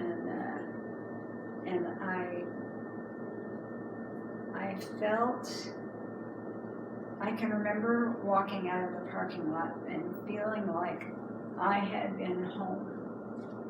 Like this was where I wanted to go every Sunday for the rest of my life. This was it. And I didn't know it then, but I was feeling the Spirit of the Lord. But I had never felt that in any other church that I'd ever been to, ever. And so she had introduced me to missionaries, and so because of the point of life that I was in, a pivotal time in my life, I didn't want anyone influencing me. This was me, just curiosity. I wondered what they believed, and so I didn't want the missionaries to come to my home where I was living with my parents, because I didn't want them to be negative, to feel like I'm being brainwashed or whatever. Right. I wanted to just find out what they believed, and I didn't want any outside pressure from anybody. Yeah. And so I said, so can I talk with the missionaries at your house or someplace else, Yeah. And she said, yeah, you can talk to them, no problem, And so so that's where I met, with missionaries. And so her dad, by that time, her dad was home and her mom was out of the hospital, and this was June. And so I met her in April, so this was June. And so I took the first 2 missionary lessons at their home. And I was like a dry sponge. It was just getting new knowledge that I never knew. I just soaked it up. I feel like it's my biggest frustration being a member of it and knowing as much as I know about it, that people that I know who don't really know anything about it, or the things that they know are just, I don't know, stuff that people have made up or just whatever to make it look bad. Right. The thing you're describing, the way that the information about the history of this church, the doctrines that it teaches, all of that is actually so, I don't know, spiritually nutritious. It's so nourishing, it's so edifying that it hurts my heart. I can laugh at a joke and I can be social about it, and I don't need to be a fanatical idiot about it, but that thing you're describing that I've felt and I've experienced in my own way, it hurts me that they just don't know. I know. That there's so much in it that's so, it wakes you up. It wakes your soul up. I guess that maybe that's connecting you back to heaven in some way. It's like being hungry and somebody is feeding you nutritious. It's like the tree of life. It's like that white fruit. It's like you taste it and it's like sweet above all that is sweet. My goodness. Why haven't, and I can remember thinking, why did it take so long for me to find this? Yeah. It was amazing. And I just hungered for more. It was like, feed me more. Yeah. I want more, and it was amazing. If I remember right, in the times that I've heard at least this chunk of the story of your life, I feel like your parents were just kindly indifferent.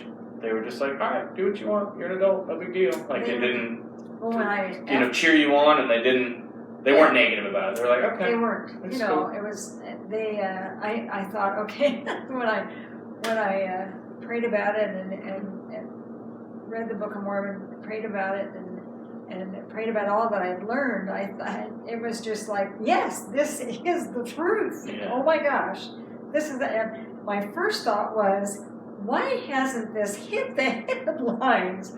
Why did it take me so long to find this? And I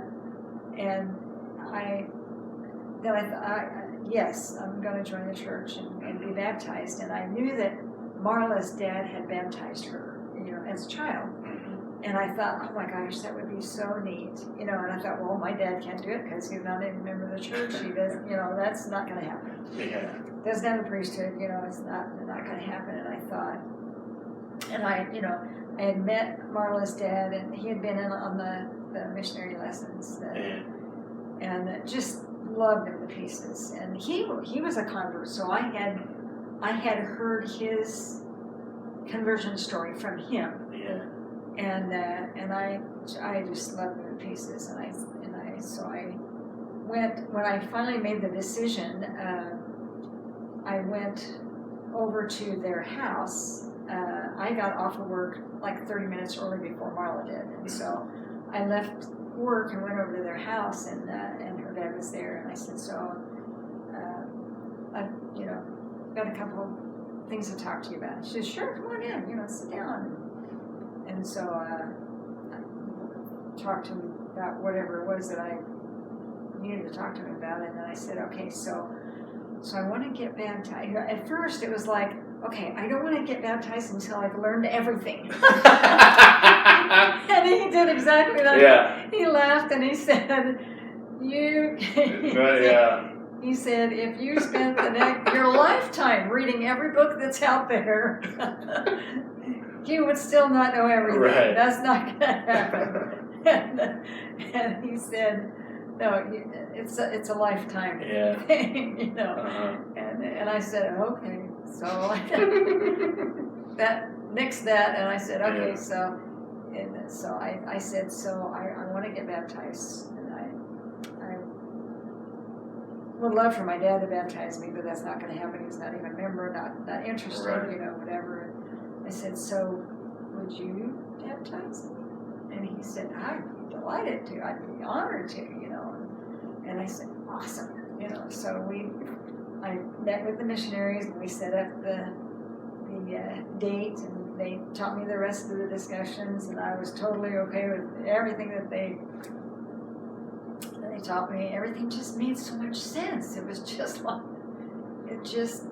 yes, you know. It just had big yeses, you know, all the things that I was learning, and so then I thought, after I made the decision, I thought, now I need to tell my parents. And I thought, okay, I need to tell Mom and Dad. And if I tell them in person, I'll probably start crying.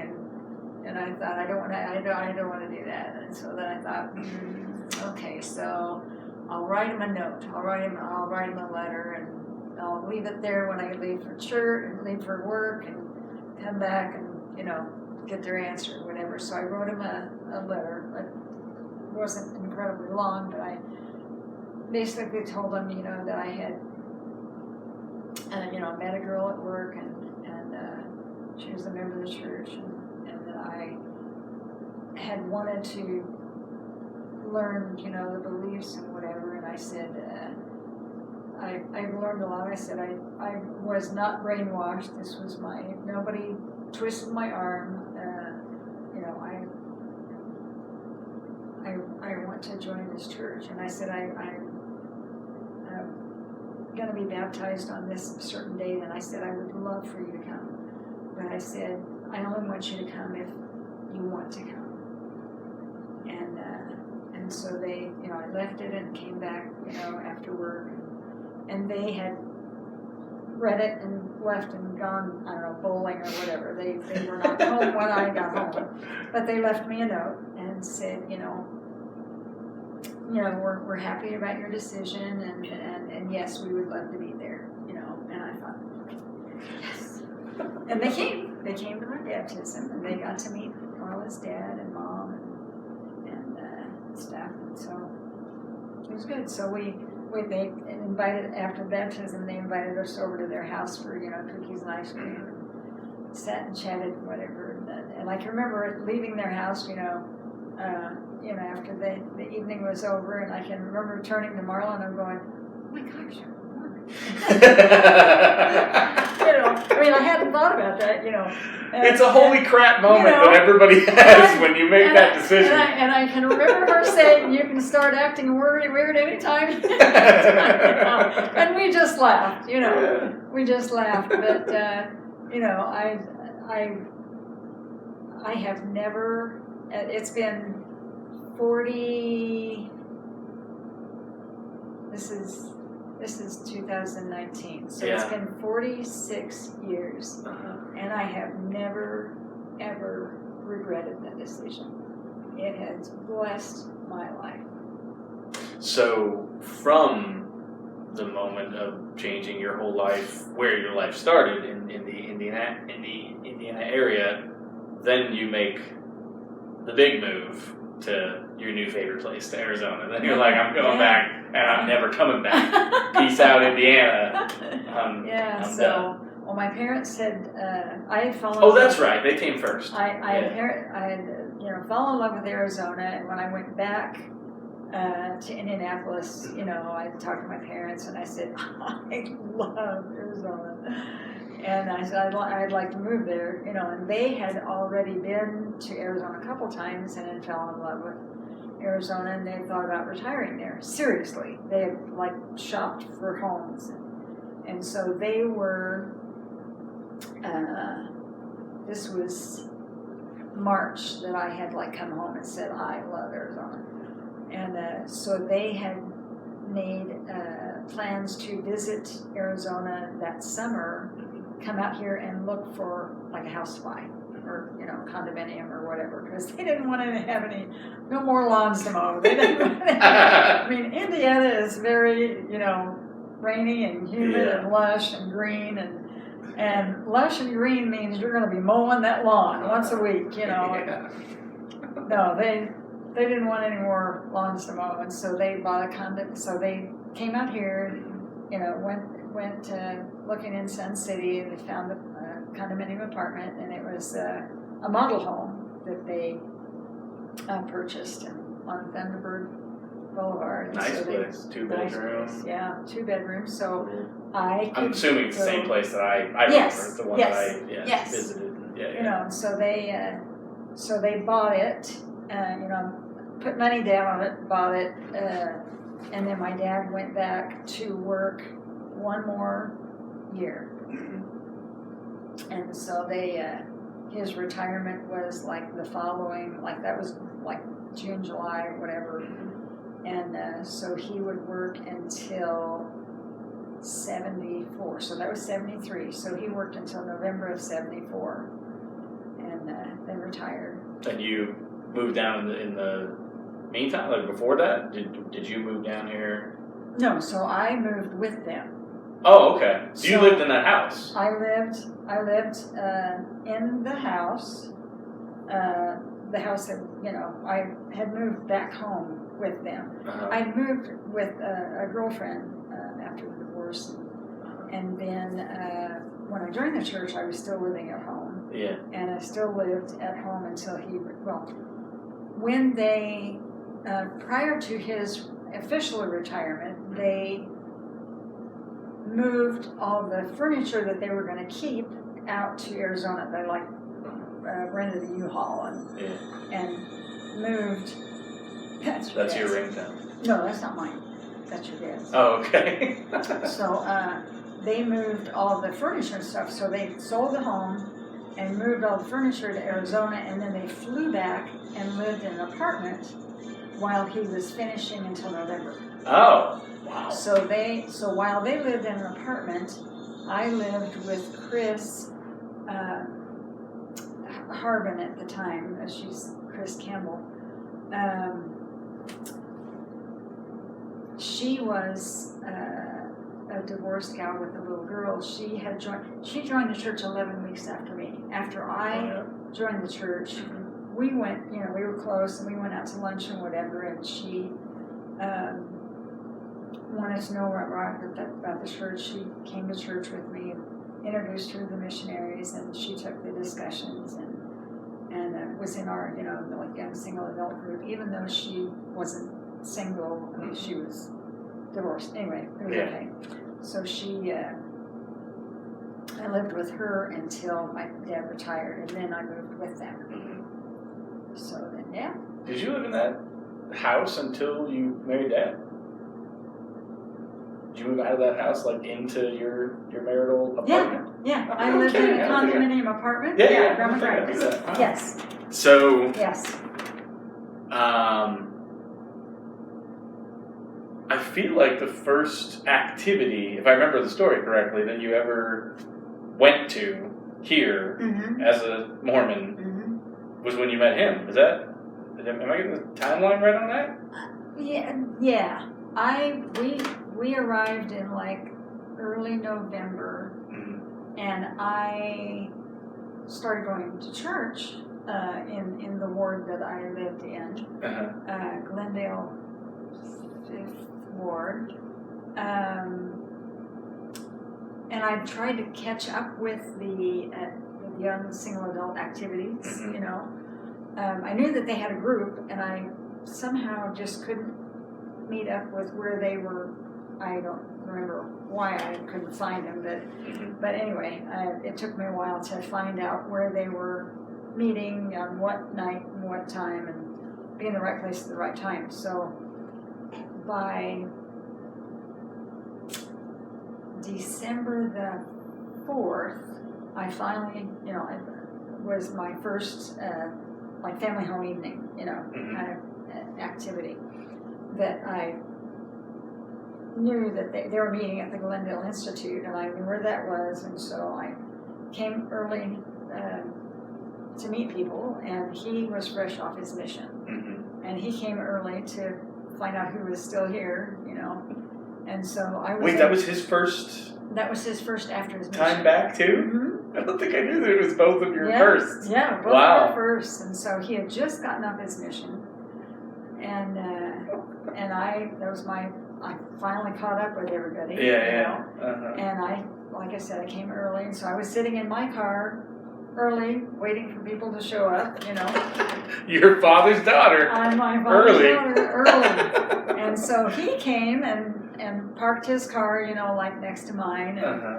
And so then one of us, I don't remember whether I rolled the window down or he did, but anyway, like, are you here for, yeah, And I said, well, come on over. So he came over and sat in my car, and so he was telling me his name. I can remember him. So I'm Linda, and he said, I'm Blaylock. And I had never heard the name of Blaylock. Never. Yes. And so when he said it was like, and I said, so can you spell it? Little did you know you'd be spelling it for the rest of your life. Yeah, and so he said, sure, so he spelled it. And so I'm, like kind of typing it, writing it. And then it was like, once I had it pictured, it was like, oh, Blaylock. And he said, yeah, that's what I said. And then I felt stupid, but when he first said it, I had never heard the name, and I couldn't even picture it, Yeah. And so it was, like I said, then I felt stupid, and I thought, leave it to me. It's a good start. This is an epic start to my journey. So then, prior to him getting there actually was his best friend, but I didn't know at that time. There was a guy that came and he, got out of his car and stood, I rolled my window down and he said, hi, he said, I'm not going to, I came to meet a friend of mine, but he's not here yet. I'm like staying here, and I'm going to be going to a different building in a different state. And he said, so if you meet somebody, because he knew it was my first time there, he said, if you meet somebody by the name of Bob Blaylock, tell him that I went to wherever it was. Yeah. And I said, okay. And so rolled up the window, he went on his way, So then when he came and told me his name, I said, oh, a friend of yours came before you got here and told me to tell you that he went to North State or wherever it was. And he goes, oh, okay. So then we just talked, and then Brother Barrett, he was the institute director, and so somebody came to open up the building so that we could have family home evening, and we went in and met a bunch of people, and so yeah, that was our first time. So it was like, okay. And he was fresh off his mission, and so then I think it was during that evening that he asked me out. Yeah, it was during that evening that he asked me out to the dance that following Saturday. Cute. And I said, okay, so we went to the dance, and he was, poor guy, he was fresh off a mission, and he was a nervous wreck, I mean, for 2 years you can't, you shake hands, and now you're with, young single adults, and you're able to, date and stuff. And he, we danced, and then you've heard the story of the young gal who I had met at family home. The young gal that, I had met her, and the stupid gossiping wench that was trying to tear apart the future. I didn't want to broadcast the fact that I was divorced. Right. I don't remember how it was that I told her, because I didn't know her that well. But anyway, for whatever reason, she knew. And so then she told him, and he was like, oh. And so, we had the rest of the date, and he took me home, and we were friends. And I think it was during that date that I had asked him to go to my aunt and uncle's for Christmas Eve, and so he said he would, and I thought, good. You know, so life went on. I had friends, he had friends. There were a lot of mutual friends. And then he called, and broke the date. Classy. And then, but I can't tell you why, but you'll understand when you find out. I said, okay. So then I invited another young guy that I met. And he came. It was fine. That was good. And so then I, you know, life went on, and I found out why he really broke the date, and then that didn't work out. It was just okay.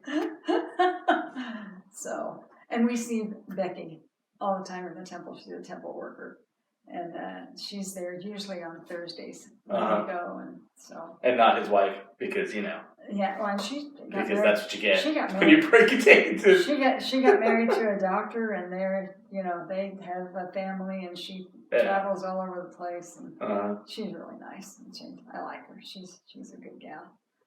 So yeah, and I'm friends with her on Facebook as well, and yeah, so it's good.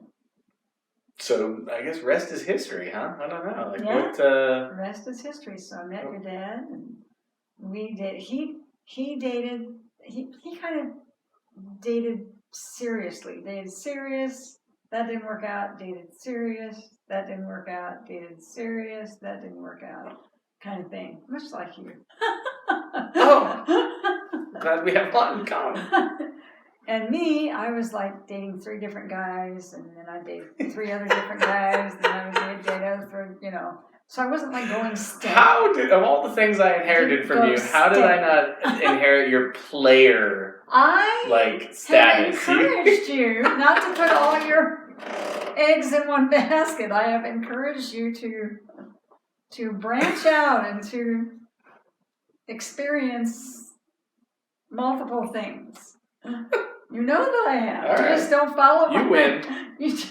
Well, there's a level of confidence you have to have to be, especially when they're all in the same social circle. Yeah. When you're dating 3 dudes that know each other, when I'm dating 3 women, and it's, you know what, I will say that it's different. Because when 3 guys know each other and they're all dating the same girl, it's just competition. It's just 3 apes that are trying to be the one that mates with this ape. That's what it is. Women hate each other. And so when you're the guy and all 3 of them know each other and they're all interested in you, you're destroying lives. Like they're not going to be civil with each other. They're going to kill everyone that all of them knows, that everyone, all their families, to just try to win. I never felt of any competition. We were like, when we went out on a date, it wasn't like, you may be my future wife, you know. It was a getting to know you, going out and having a good time. It wasn't like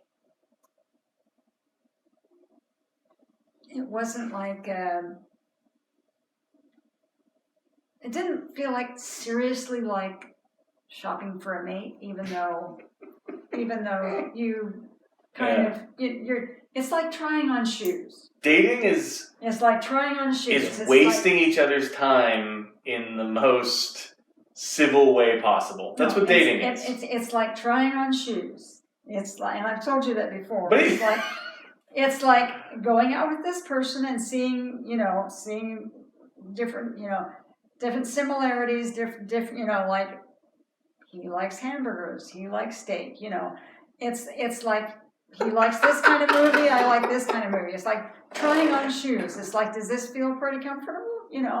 The irony of that being, all of the metaphorical terrain you will walk through with your marriage, with a life with somebody, the shoe trying on process of dating doesn't give you nearly enough information to buy a pair of shoes.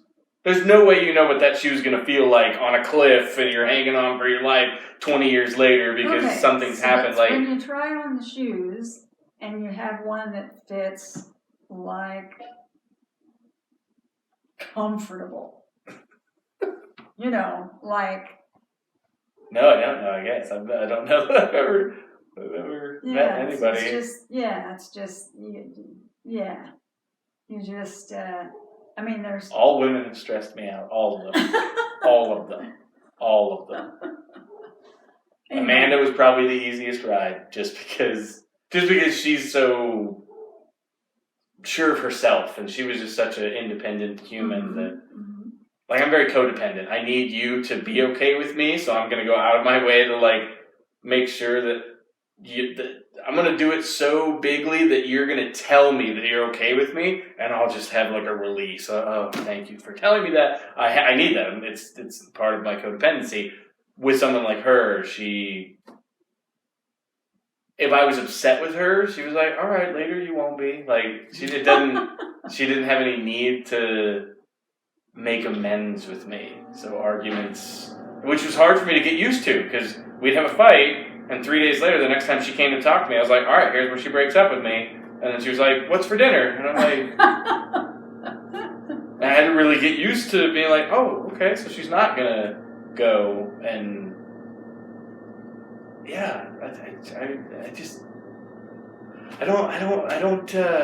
I'm not sure enough of myself. So relationships, they turn into this piece of my self-esteem. I need them to tell me that I'm awesome or that I'm doing a good job or whatever for me to, like, believe it.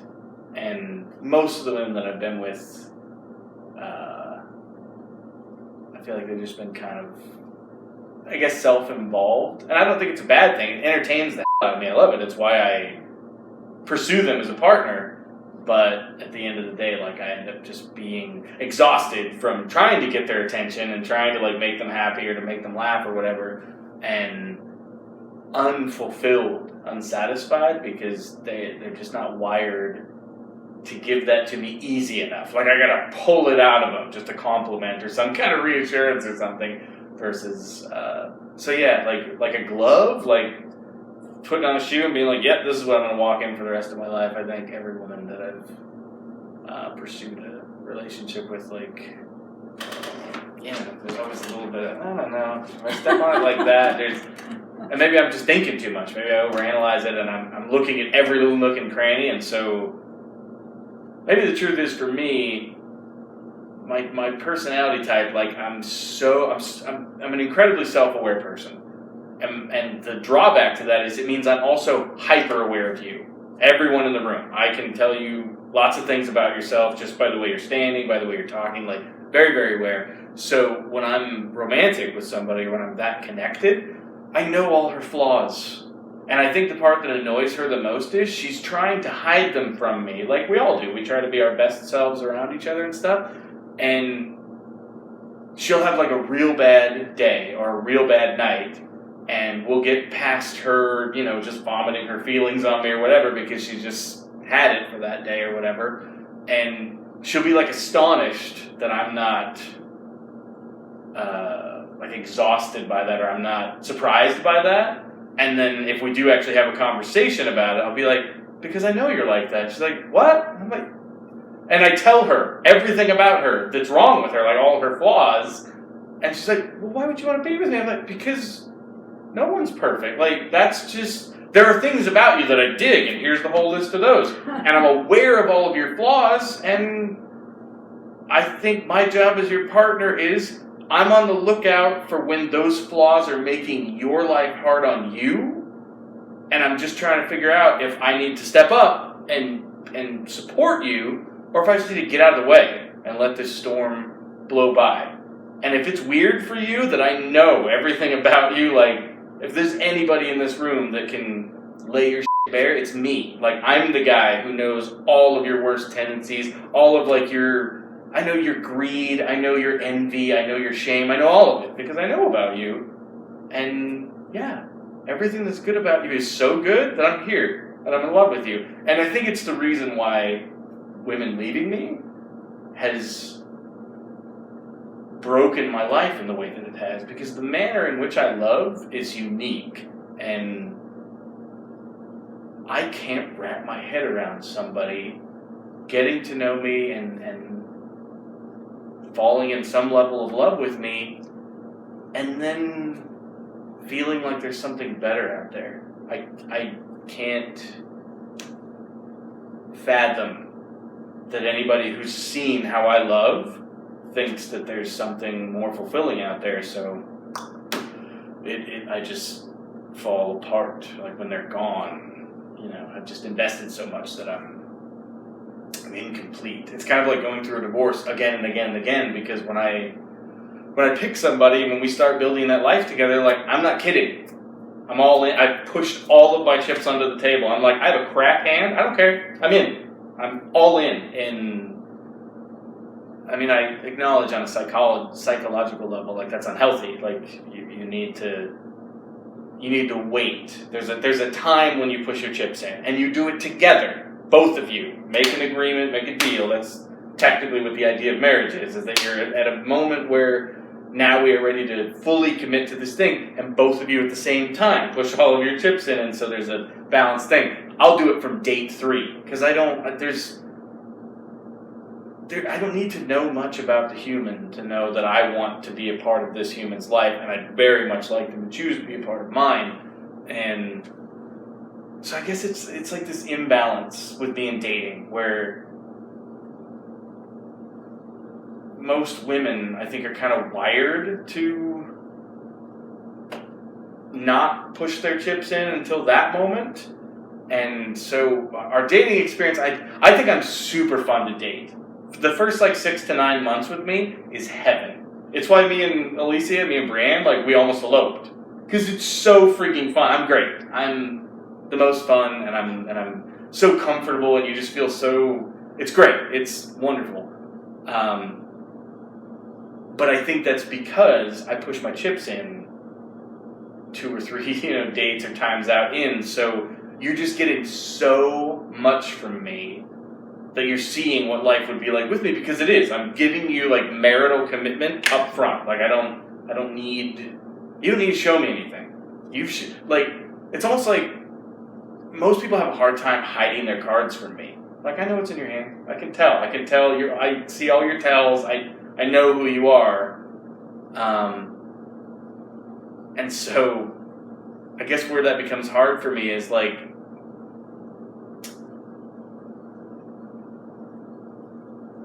I think this is what happens. I think I get to know that person, and I fall in love with them, and I work to, be somebody that I think that they would think is worth loving. And then they, over the time that we're together, they see what I see in them, and they realize that's not who they want to be. And so they break up with me so they can then go be who they want to be and be with who they want to be with and have that. So on some level, I think it's good. It's good for them, but not good for you. It's super good for them, but the price that I pay for the journey of them figuring out who the hell they are and who they want to be, it's almost not worth it. It's not fun, and it's something I carry around for even years after they're gone. I'm still thinking about them all the time. I'm still overanalyzing and judging myself too harshly for all sorts of crazy things and what have you. So I agree with you that with a normal human being, it would be wise to spread myself out. But I guess because of the way that I am,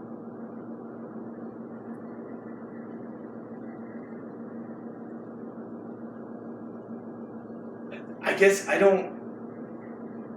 it would be exhausting for me to get to know and to spend intimate one-on-one time with multiple people in the same time in my life. It's because of how much energy I put into a person and how much all of that,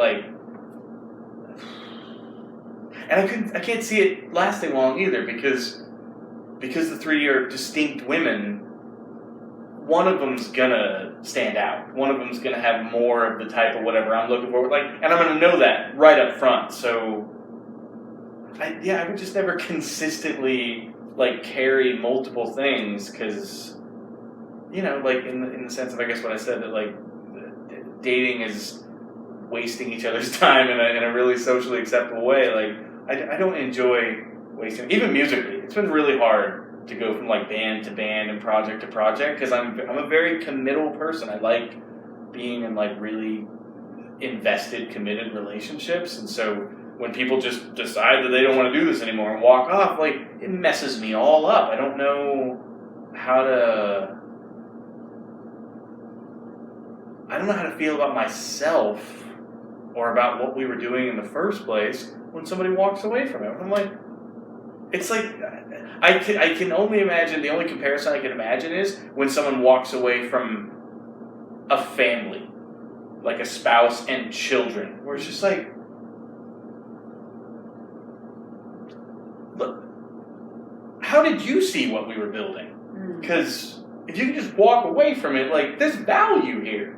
Like in a band, when you create songs, like all the songs have all this value, or I don't know, even just in a dating relationship, like when you just all the experience, all the memories you have, it's all so sweet, and it's all such a part of the connection that you have.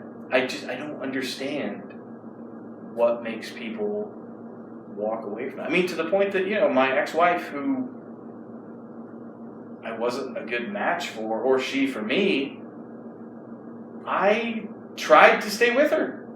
Like, after moving out and, having some time to process, what happened,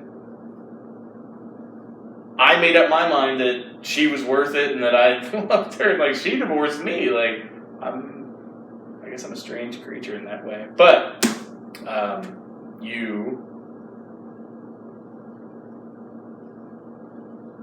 found the shoe that fit. I found the shoe that fit. And here we are, 44 years later. Have the 5 children that came from that union been additional cushion in that shoe or rocks in it? I would say additional cushions. Do you think? Yeah. I mean, all 5 of you are different. Nah, we're the same human, all of us. Yeah. 3 sons and 2 daughters. Yeah. And you're all different in your own little way. Yeah. And, yeah. Just love to have you around. Yeah, we're entertaining. We are. And so delightfully broken. All of us. Well,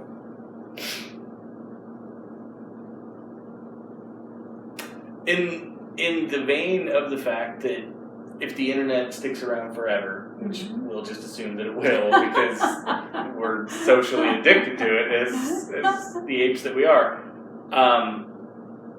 it's more than possible, it's probable that you're like great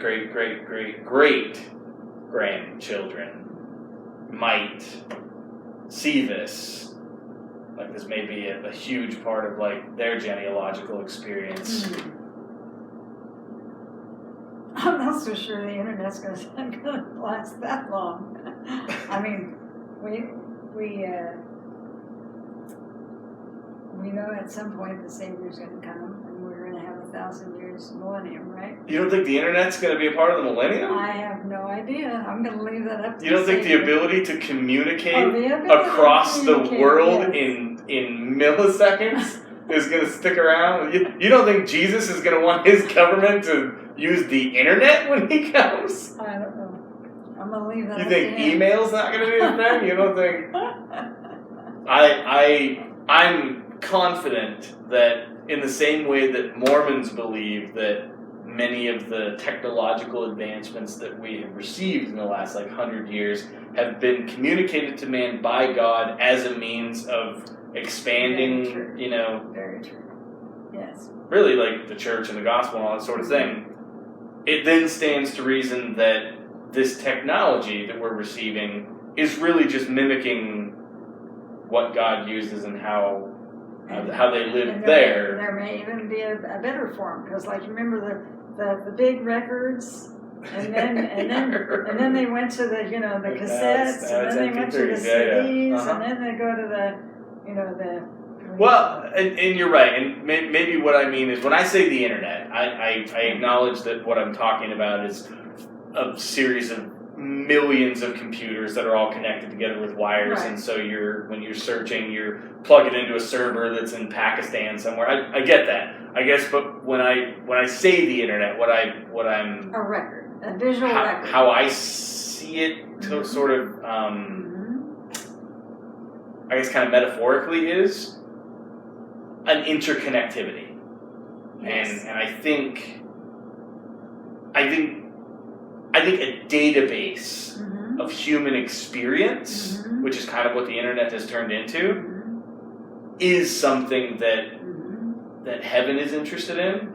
Just the fact that scriptures exist, that God told people to write stuff down, means that he's interested in records. He likes records. So this, although it's just a podcast where I get to like introduce my mother to people that care about what I'm doing, it also has kind of like a sub motivation to it, which is this is going to be on the internet, which means whatever the internet evolves into, the data on it, the information on it, the videos, the sounds, the whatever, is going to be like preserved. So who you are as a person is being preserved for great your posterity, for my grandchildren's children and grandchildren. So in a sense where neither you and I can really fathom that, what would you want to leave tell them? for them? Yeah. I love my kids and my grandkids. We have 8 wonderful grandkids at this point, and I guess if I was going to leave, like if I was going to die tomorrow, and this was my last message on earth, I would want to know of my deep love for them, for all of you.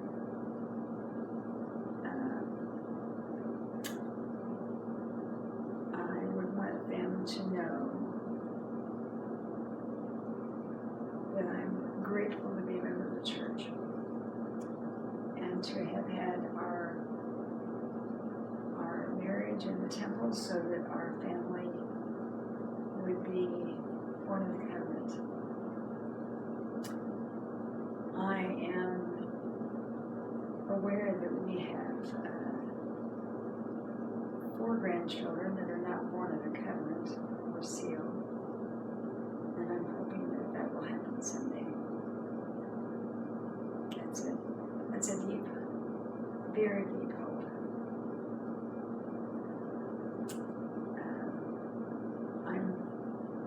My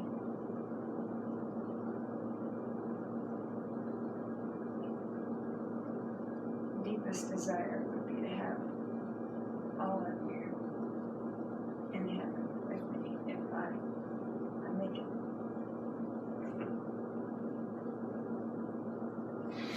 Well,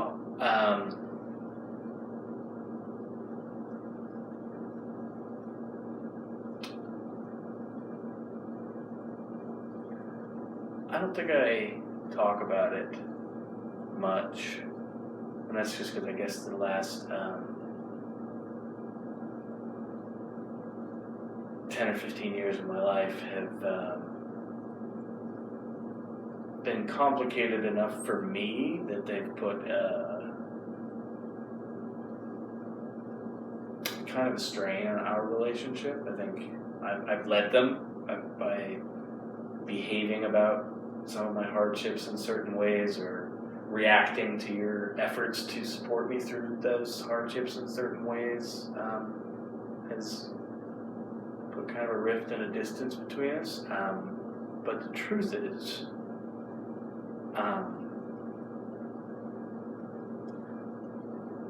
that to my bones, I am a mama's boy, and always have been. And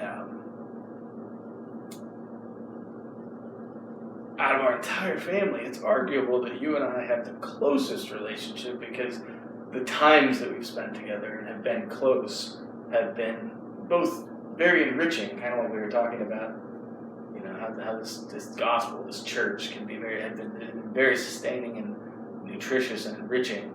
but also a lot. I think at least in the early developmental years of my life, I spent a lot of time with you. And so,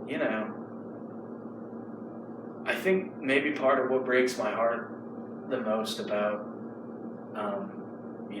romantic disappointments is really two things. One, that even my mom loves me, so why don't you?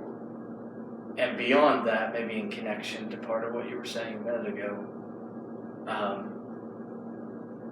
I know what my mom values in this world, and it's really hard to not have something that my mom would really enjoy to watch me have. Like how it would make your heart feel to see me have a faithful, loving spouse, or to be a dad. I can't. It's hard to think about, being in the delivery room with you specifically, and it's been really hard to let go of that in the last few years and be like, you know what? It's eating me alive to spend so much of my energy trying to make that happen, and I don't want to be that guy anymore. I don't want to hurt anymore trying to make this thing happen, both because I'm codependent and I just would really like to have a partner, but also because my best earthly friend is missing an entire part of a connection that we could have because I just can't get this thing together. I can't seem to make it work. So I guess that's my way of saying it's a big deal for me to have you on the podcast because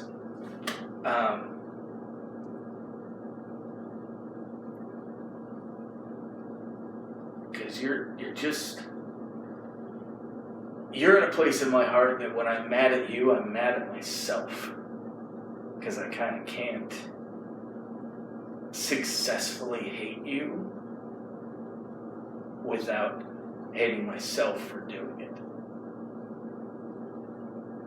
which is weird. But anyway, thanks for doing this. Your life is not over. There's much. It is in many ways, but that's okay. I can deal with that. You may not have met her, or you may not recognize her yet. You read my prayers. Always will be.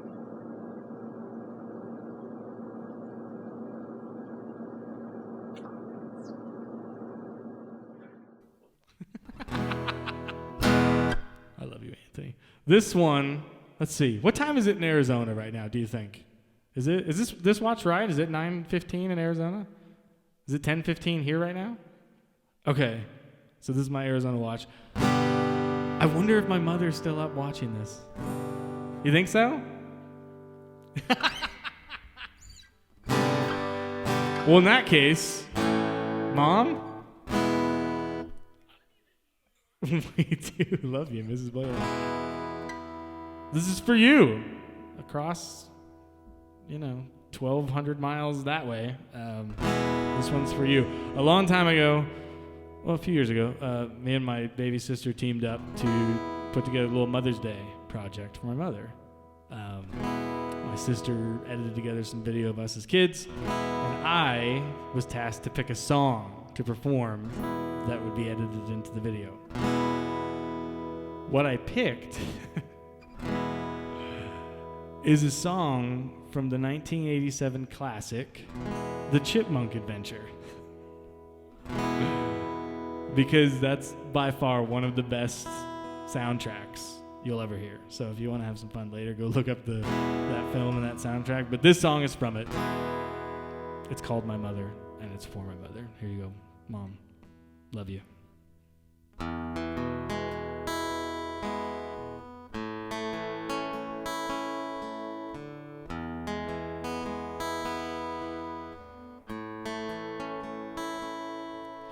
It's hard to remember a summer or winter when she hasn't been there for me. Friend and companion, I can always depend on my mother. That's who I need.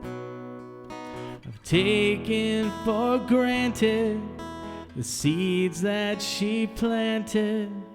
She's always behind everything. A teacher, a seeker, a golden star reacher. My mother, that's who I need. Wish I could turn back the hands of time, keep things the way they are. If she said so, I would give her the world. If I could, I would.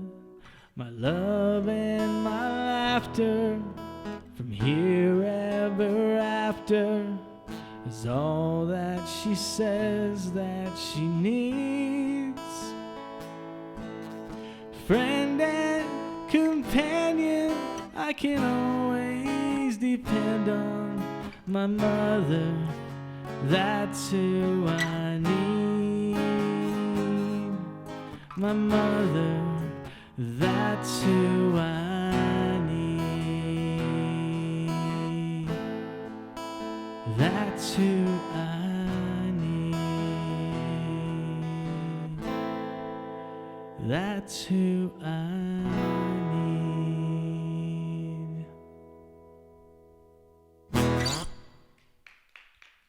Love you, Mom.